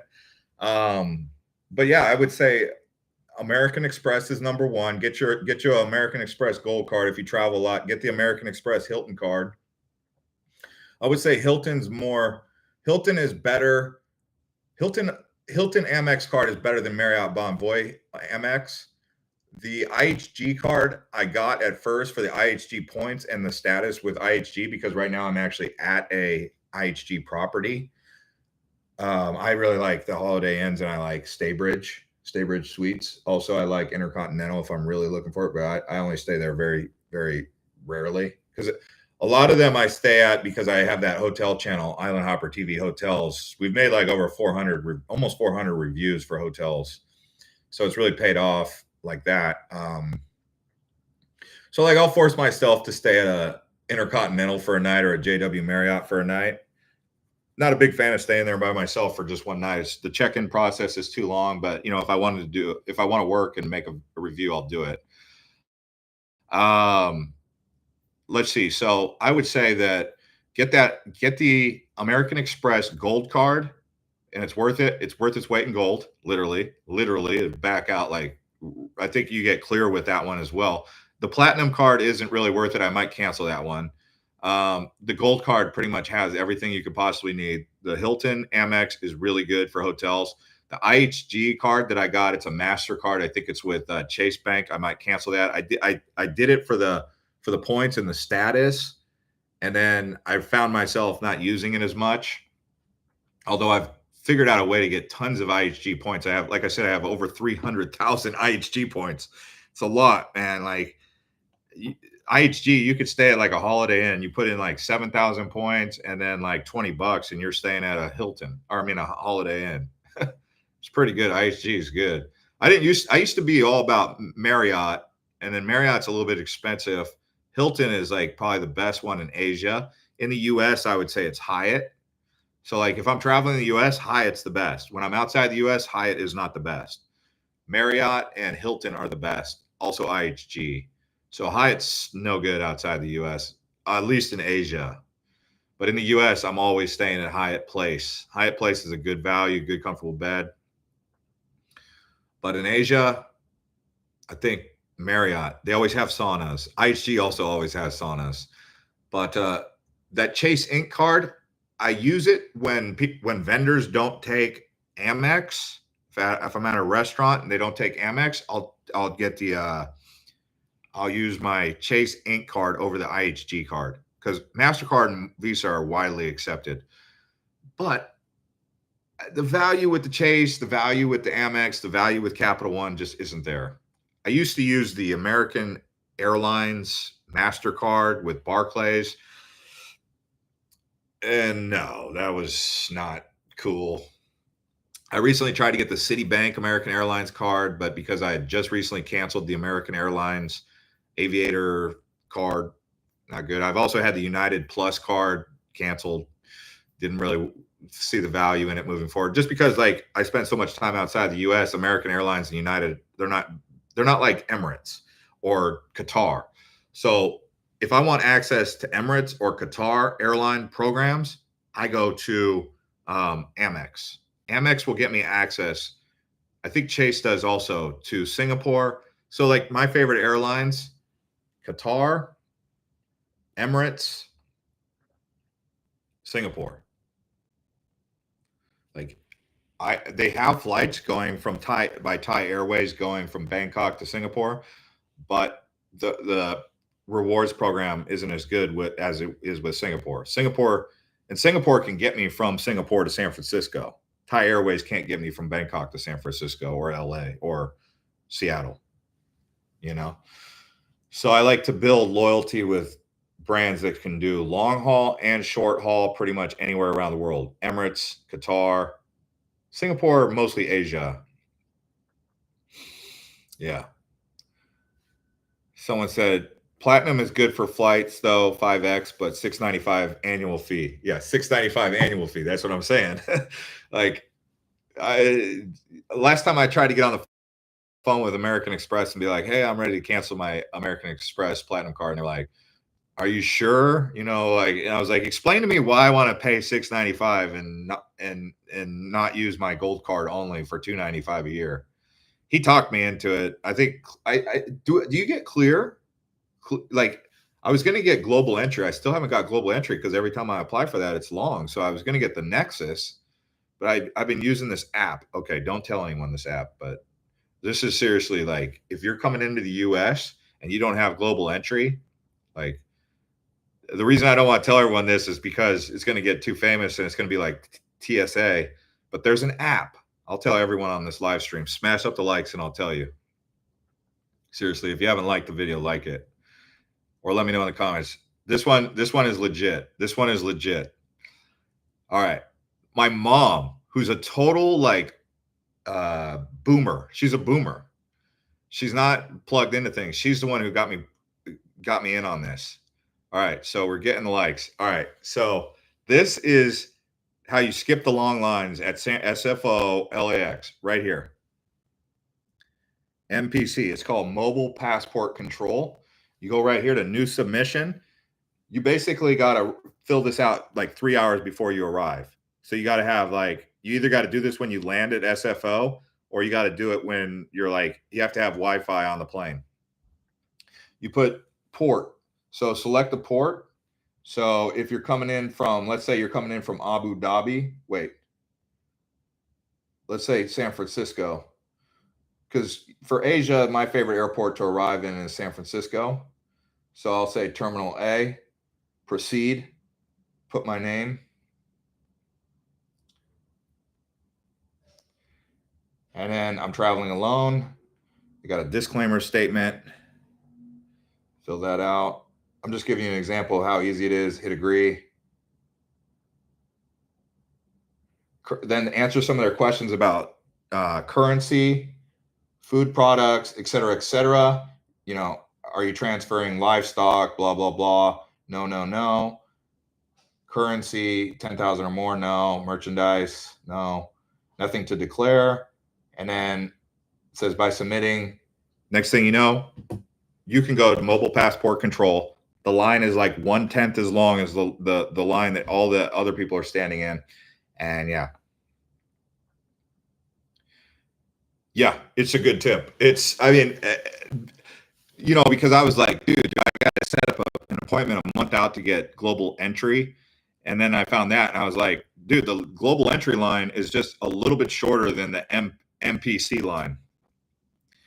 So yeah, I've got clear. I've got TSA pre-check. None of that works over here in Asia or Europe or anything like that. So, someone said, "Are you ever surprised by which of your videos got the most views?" Not recently. Recently, the algorithm has been pretty consistent with what like. If I make a Dubai video, I know I'm going to get like a lot of views. If I make a Tokyo video, I know I'm going to get a lot of views. If I make a Barcelona video or London, New York, those are the videos that are always going to get the most views. In recent memory, there has not been a video that has gone like viral because we've gone away from making like viral content and making more like informational content. So it's pretty much, you know, things to do in each area. It's just like just ranking, you know. And so because the channel's older, it's got algorithmic favorability, I guess you could say. Our chart is just like pretty flat. There hasn't the last boomer that we had, the last banger that we had was Bali. It got like 4 million video views. A Vegas video will get a lot of views. Vegas does pretty good. Someone says, like the pay you for everything you visit the country, but you have to show the country in the way they like. Who's this? Did you ever notice certain countries' tourism agencies calling you to show their country's sites rather than present a balanced view? Never once. I've never once been asked by a tourism board to make a video, and I'm surprised. I've been asked by like local Airbnb host. Some Airbnb hosts, like I remember one time in Virgin Islands, someone messaged me and they're like, "Hey, we have a Airbnb. Uh, we'd like you to stay here, and you can just tell people you stayed at our Airbnb in the video." I would say more people should be doing that because, like, our U.S. Virgin Islands videos always get like over 300, like 200 to 300,000 views, and those are highly specific views for people who are coming to the Virgin Islands. Like, you would think more people would be smart like that, like saying, like, "Hey, can you?" Like I had it one time in a Vegas video. Someone like saw that our video got 1 million views, and someone with a boutique and like the Araya Hotel said, "Hey, can you come check out our place?" And I never made it over there, and I've just because I forgot about it the next time I went back. But no, I never have. Like that's why I always wondered. Even back when I lived in Hawaii, I used to make videos that got millions of views on Facebook, just flying drones and stuff for Big Island, and none of those companies were, none of those like brands were ever smart enough to go to like the one person and realize the power of 1 million views, a power of like hundreds of thousands of views. Like I think they still haven't. The marketing teams are still not thinking quite as smart as they would. But I always tell people, like if you're starting a business, I'm like, dude, just get on Instagram and make it Instagrammable. Like if you want your city to blow up, make it Instagrammable. Influencers will show up to do some of the weirdest, corny things. Like they'll go to a place, just like women in particular will do this. And I'm not saying that women do corny things, but women will go to a place that has umbrellas. They have these umbrellas over the street, and they'll have like bougainvilleas or like oleanders that go up over, and they'll have their boyfriend take the picture of them walking through this place, and they'll show off the place. And every other Instagram influencer and TikTok wants to go there and make the exact same video. So what have you done? You've blown your place up by just making it Instagrammable. But, most American cities are run by people who are like way older than Instagram, way older than TikTok. They don't see the power in it. But yeah, I mean, if I was to like open up a hotel or partner with someone on a hotel, I'd be like, look, we're going to make this Instagrammable because all the influencers are going to come here, want to show it off, fly their drone, take pictures, take videos. And that kind of stuff is just going to blow you up and make you so famous that your room rates are going to go from $100 a night to $400 a night overnight. Because everyone's going to think when they come to Bali, they want to stay at your hotel. Easy. No, I've never done a product endorsement. I'm always scared to do it because I'm like, they always want like 30 seconds of the video or like 60 seconds of the video. That's why you'll never see like sponsorships in the videos but I get them like from the VPN people, I'm like, if you guys want me to advertise your thing, like I'm going to talk about you for about 15 seconds and it's going to be legit why I use your product. And it's just going to be the amount of time that I need to tell people why I use your product. That's it. The second they start telling me 30 seconds or 60 seconds, I'm like, dude, no, thanks. I just get bored. I'm just like, I don't have the time to even come up with a script for 60 seconds to BS people on why I want to promote this product. The way I market things, the way I talk about things is a lot different than the way that traditional marketing goes. I believe everything should be more organic, more just go with the flow, natural introduction, more authentic, more down to earth, more genuine. And so if I don't feel it, if I don't actually use the product, if I don't believe in the product, if I don't believe in the service. So a lot of times the people that are coming out here, they're asking me, it takes me away from what I really want to do, which is be authentic and true to you guys, because that's my reputation. But also I don't really like to be fake about things. You'll never notice me. You'll never really see me do anything like, hey, what's going on, everybody? Like, it's just because it's not really my personality, except for maybe when I have a couple drinks, I'll be a little bit more hyped. Someone says, is Guyana, South America on your list to visit? No. Maybe. Why should I go there? What's there? Not saying I wouldn't go there. I mean, if I ever get to a point where I want to go to all the countries in the world, it will be. I'm looking at it on a map.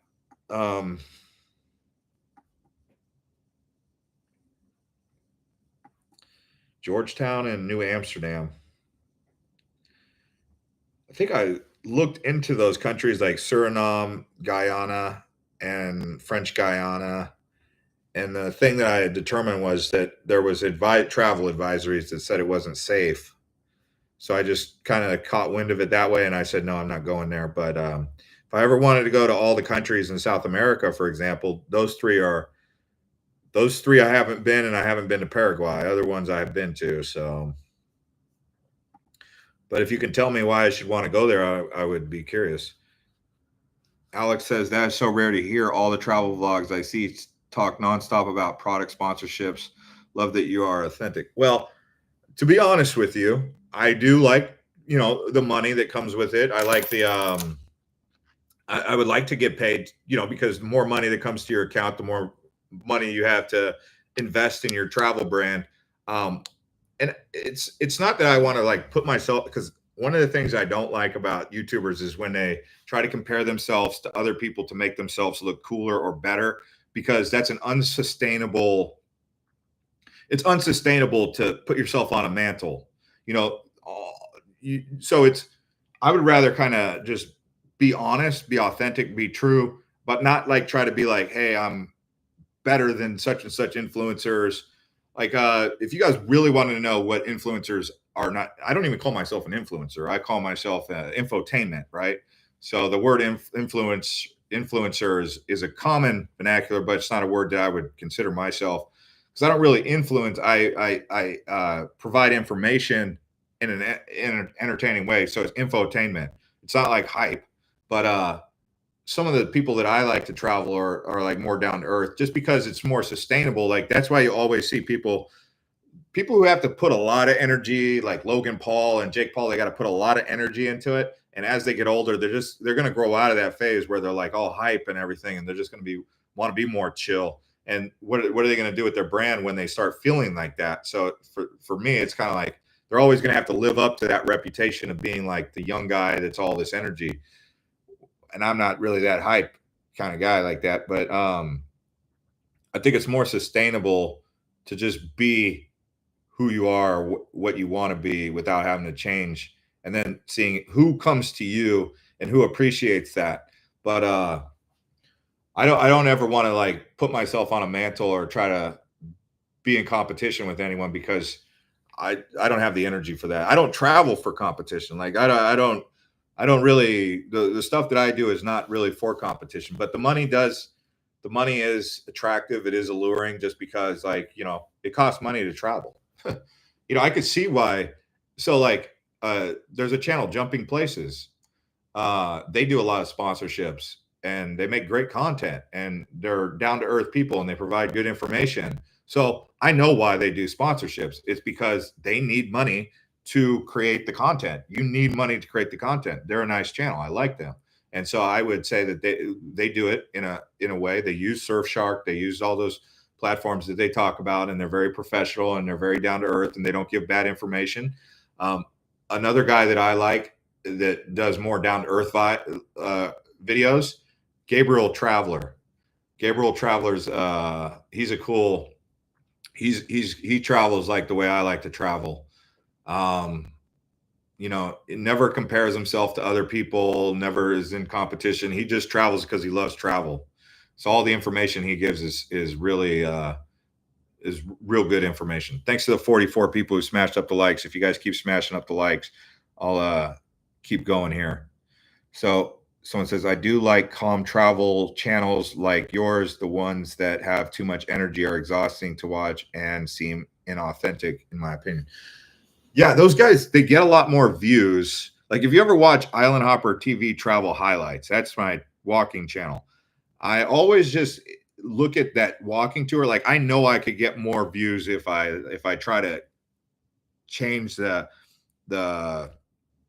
context, or try to change, like, make it more hyped, make it more interesting, more cool, whatever the case may be. Hey, thank you for the super chat, Ricardo. That's cool, man. I know you're from Canada, but where are you now? But yeah, so like the reason that I would say that I do those walking tours like that is just because it's like, hey, when you actually come to Hua Hin, you actually come to Kanchanaburi, you actually come to Little India, you actually go to Delhi, you go to whatever place, this is what it's going to look like. So you could see, like, is it going to be boring? Is it going to be full of excitement? You know, you can make that decision on your own. You know, if I try to just only, what do they say, put lipstick on a pig. I'm not saying that places are like that. I'm just saying, like, you know, you want to know what a pig looks like. You know, you don't need to wear makeup. You don't need to put makeup on it. Like, it's either you're going to appreciate it or not. But if you go there based on the advice that I'm giving you advice on this is what it is right here. And so, like, those are my favorite types of videos to make. They're more straightforward. They're like, this is what you can expect. Like, I'm not like trying to show up there on a song crawling night when there's the party and everyone's showing up, because I'm just going to show up on a regular Wednesday night, because the likelihood that you're going to go to a place and be there on a Wednesday night or a Thursday night or maybe a Friday night, this is what it's going to look like on that day. And so I would say that's the stuff that I actually look for. That's what I find useful. But I'm not looking for like fake information. I just want straight to the point. That's why I do on my other channel, VertCam Travels. VertCam is a channel where I arrive into the airport, and right when I'm stepping off the plane, the whole way through, I'm showing you what it's like to arrive into Haneda or Kansai or Abu Dhabi or Istanbul or SFO or Singapore, Bangkok, whatever it is. VertCam Travel. It's VertCam, like Vert Cam. Okay, so VertCam, virtual camera travel. That's the other channel. But someone says it only works for SFO. I assume you're talking about mobile passport. No, it works for so many places. Just download the app. You can download the app right now while you're talking to me or while we're doing this. Go to mobile passport control. New submission, airplane, CPB ports. Some of these places have American customs in their airports, like Aruba, Abu Dhabi. So, like, the customs in Aruba is terrible. I would rather go through U.S. customs in America and opt out of Aruba customs, because they're the worst U.S. customs I've ever been around. I don't know if they've changed, but they were terrible. But Vancouver also has it. But you could see, like, you could process immigration, customs at all these airports internationally. So Los Angeles, Miami, Minneapolis, Montreal, Nassau, New York City, Newark, Oakland, Orlando, Ottawa, Philadelphia, Pittsburgh, Portland, Sacramento, San Francisco, San Jose, San Juan, Shannon. I don't know where Shannon Airport is. Where is that? Shannon Airport. Shannon. Anyway, yeah, there's a lot on there, guys.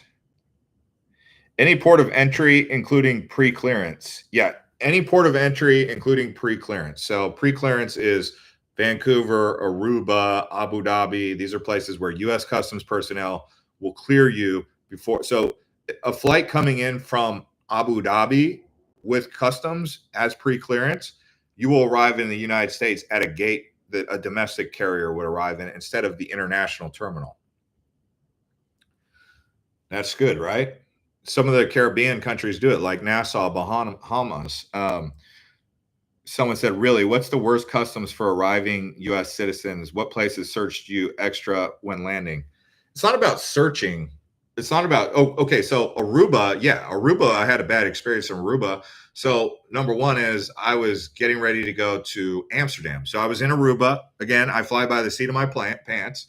So I'm sitting there in Aruba, and it's like an old Dutch like island. And, you know, I'm like, the airport's called Queen Beatrice, which is Queen Beatrice of Amsterdam. So I'm like in Aruba for a few days, and they got like this old Dutch windmill. And I'm like, man, and I see a KLM planes flying all the time into Aruba. So I'm like, okay, I want to go to Amsterdam. I don't know. It's like, it's hot in Aruba. I'm hot. I want to go cool off. So I'll go to Europe. Why not arrive into Schiphol and Amsterdam? Because they got direct flights out of here or whatever. I thought they had direct flights. But anyway, I book a KLM flight. And this was like during the CV-19 crap. Anyway, like they required some testing. This was like in 2021 or 2022. Anyway, so like I'm standing in line. It's like a long line for baggage, like just way too long. And I arrived 3 hours before, like you're supposed to. I stand in line and then I go there and I drop off, or I drop off for I wait in line way too long to drop off my bag, my suitcase. Anyway, so I go there and I go into the actual customs, or so like we process security, and I'm like, great, okay, I got like 30 minutes to run to the gate. Cool. Well, then all of a sudden they're like, not so fast. We got to process customs. I'm like, okay. I'm like telling the guy, I say, hey, I say my flight leaves in 10 minutes. Like the boarding is going to close in 10 minutes. He goes, not my problem. This was just some American guy, customs American guy in Aruba. I'm like, okay. So he's like, takes my bag and he's like, wait here. And I'm like, okay, so you're going to search my suitcase? I never had that happen, even coming back in the US where they searched my whole suitcase. But for some reason in Aruba, this guy decided that he wanted me to miss my flight. Like he literally was like, not my problem. That's what he said. I was like, all right. So of course, flight takes off without me. That one's going to New York. Well, I go to the KLM and I'm like, hey, well, it was actually through American Airlines that would transfer to KLM by the time it got to New York. Anyway, so they were like, all right, well, we'll reroute you through Boston. And the flight leaves in 45 minutes and kind of similar arrival time and everything. But I was just like, all right, whatever. But after that, I was like, I never wanted to go back to Aruba ever again because arrival and departure there was just ridiculous. Yeah, someone said we're still going live. Well, it's Monday morning. I got my coffee. I don't really drink coffee. I've been drinking coffee like the last week. So I have no problem just still going live. But as far as like worst customs arriving in the US, I would say Miami. Man, Miami, if it wasn't for mobile passport control, I would avoid Miami at all cost. Miami, have you ever been to Miami lately? It's a good airport. It's a good airport, but the lines for immigration are way too long. Way too long. Monday morning in Asia. Yes. After this live stream, actually, it's 12 o'clock. After this, I'm going to go probably to the gym, then to the onsen, sweat out, get a good sweat in, and then take a nice shower, freshen up, change the clothes, go down to the Japanese barbecue restaurant, get a acai beer, and then start looking at flights, where to go tonight. And I'm going to try and get out of Bangkok tonight. It's been raining every day here. And I'll just come back when I can go back down to South Thailand to the islands, to like Lanta, Koh Lanta and South Krabi, all that. 1 a.m. East Coast time. Dude, no wonder why this live stream's not blowing up. Everyone who watches the channel is asleep except for you guys. Costa, World of Music Memories. Do you always travel alone or sometimes with others? Well, when the channel was really booming, I was with a cameraman. And that guy, when I travel with him, all our views go way up. Like we just make better videos because he actually like films me while we're like going to places. So we'll go to like Istanbul. We'll like make a travel guide. Like everywhere we go, we're just like filming. And so it's different than things to do videos, right? So he's like able to like capture the whole like experience of like walking through the cities and walking through the places. So when I'm with him, dude, the whole channel just goes like that. And he's the only one that I could travel with like that because I put up with his BS. He puts up with my BS because I don't know if you guys know this, but if you travel with someone, if you ever want to know if you should marry someone or date someone, or if you're ever compatible, travel with them for like over a week. Like a week is fine. After a week, you start to know if you step on each other's toes quite often. But when I travel with him, I always get him his own room because you need that space. Like we don't share. Sometimes we'll share a room, but it's always got. Sometimes we'll share a hotel room, but it's got to be 2 bedrooms. If it's not 2 bedrooms, then we'll do like sometimes we'll do an Airbnb, 2 bedrooms. but it's always got to be own bedroom. I don't like those twin beds side by side. I try to avoid those at all costs. Two grown men sitting side by side like that and spending all day together. Oh, not relaxing. Someone said, Japan, baby. Oh, Japan. Yeah, Japan. It's a good time to go to Japan. Not too hot yet, but it's going to be real hot soon. But I'm going to go down to Singapore probably, and then over to Vietnam. We'll see. Oh, no sharing beds. No, my gosh, I can't. I shared a tent. Actually, we're best friends from high school. The cameraman and me. So we've camped together, sharing tents, and that we grew out of that phase. Because like when you camp, you don't want to sleep on the ground, so you don't really think when you're young, you don't think about like what the sleeping conditions are. You just think about like where we're going, and then you think like, but then when you actually like share a tent with like another man, you're like, well, you got your own sleeping bag, of course, but you kind of wake up and you're like, I think I need my own tent. So like we learned that like real early on. But when we were kids, like, sometimes we would go camping and like we'd sleep in the car because we were too lazy to bring a tent or, flying by the seat of our pants again. But yeah, no sharing beds. No, we never did that. But we did share a tent. And like I said, I mean, when you live life, you learn. You're like, I think I need my own tent. And then when you travel, like the first couple times we traveled, like we shared a room with the double beds side by side, right? And then like after doing that for like a couple days, I was like, okay, how much is it to get him his own room? So because he's traveling with the Travel Channel, once the Travel Channel starts making money, it's like I got to buy the room. He's not going to pay. So I was like, all right, an extra $120. All right, let's do it. So then I was like, you're getting your own room every time.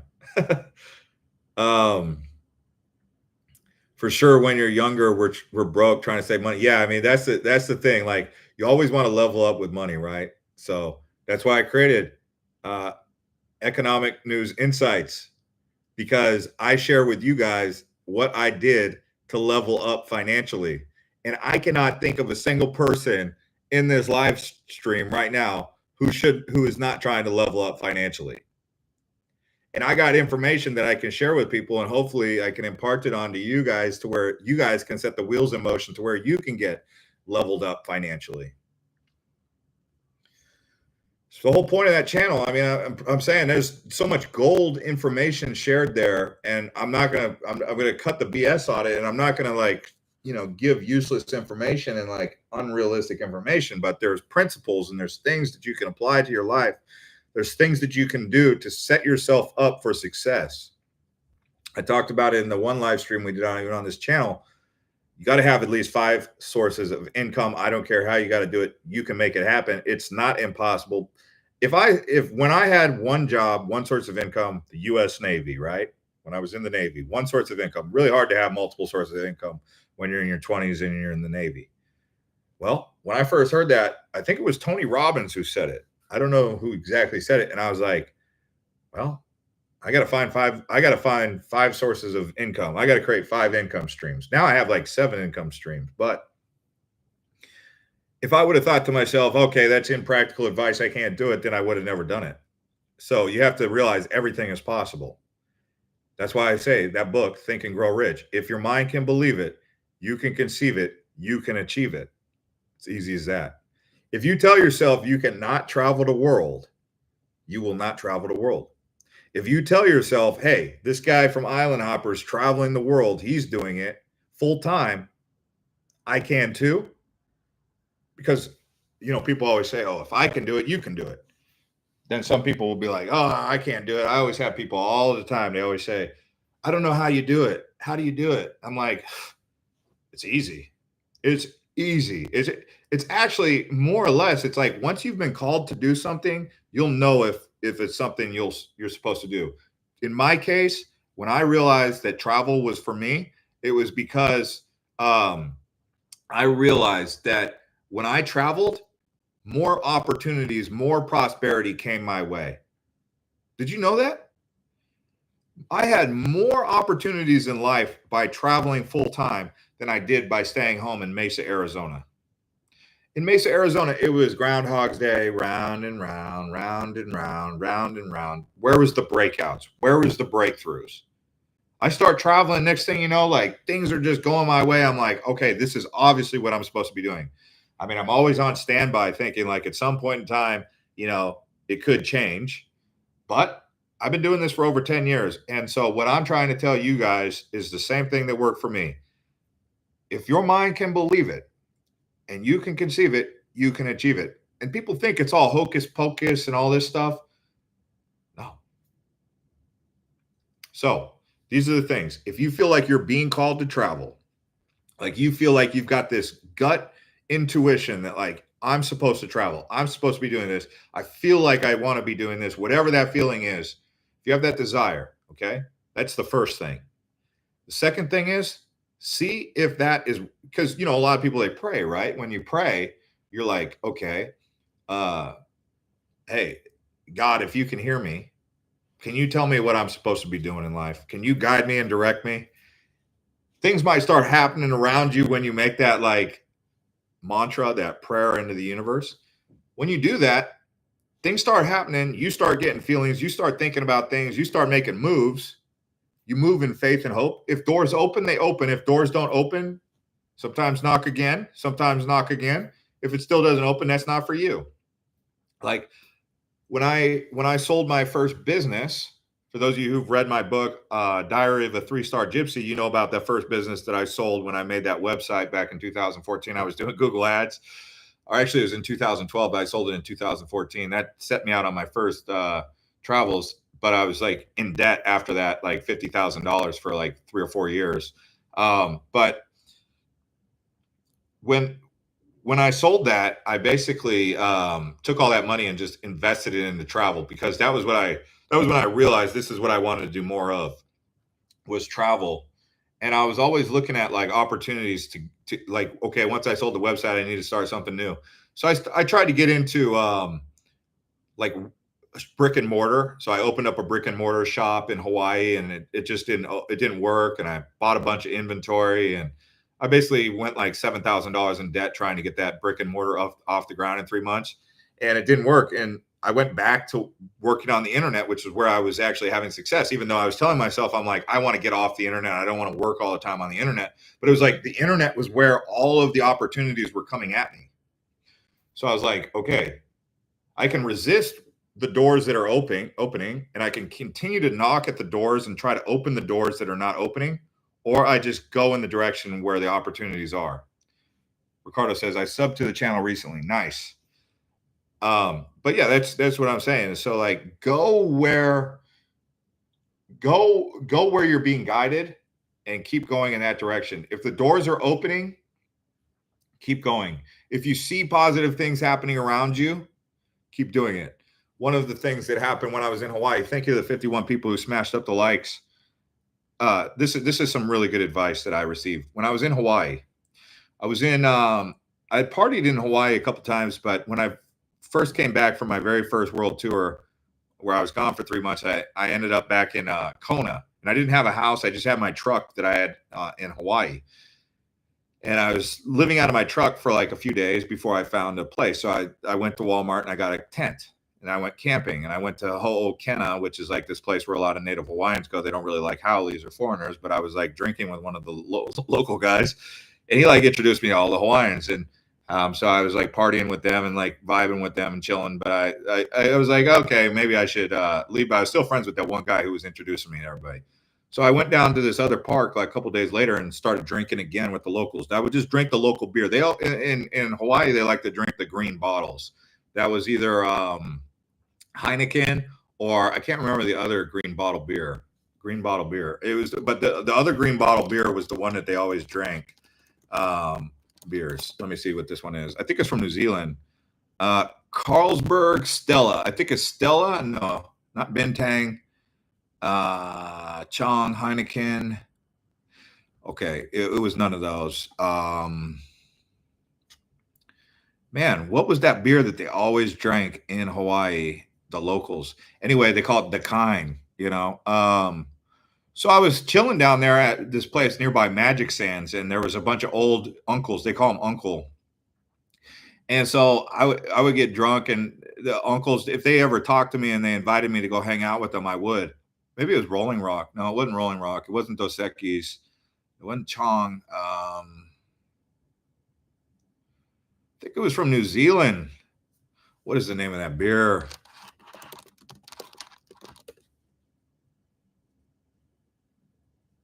What is the name of that beer? Why am I even hyper focused on this? Steinlager. I think it was maybe Steinlager.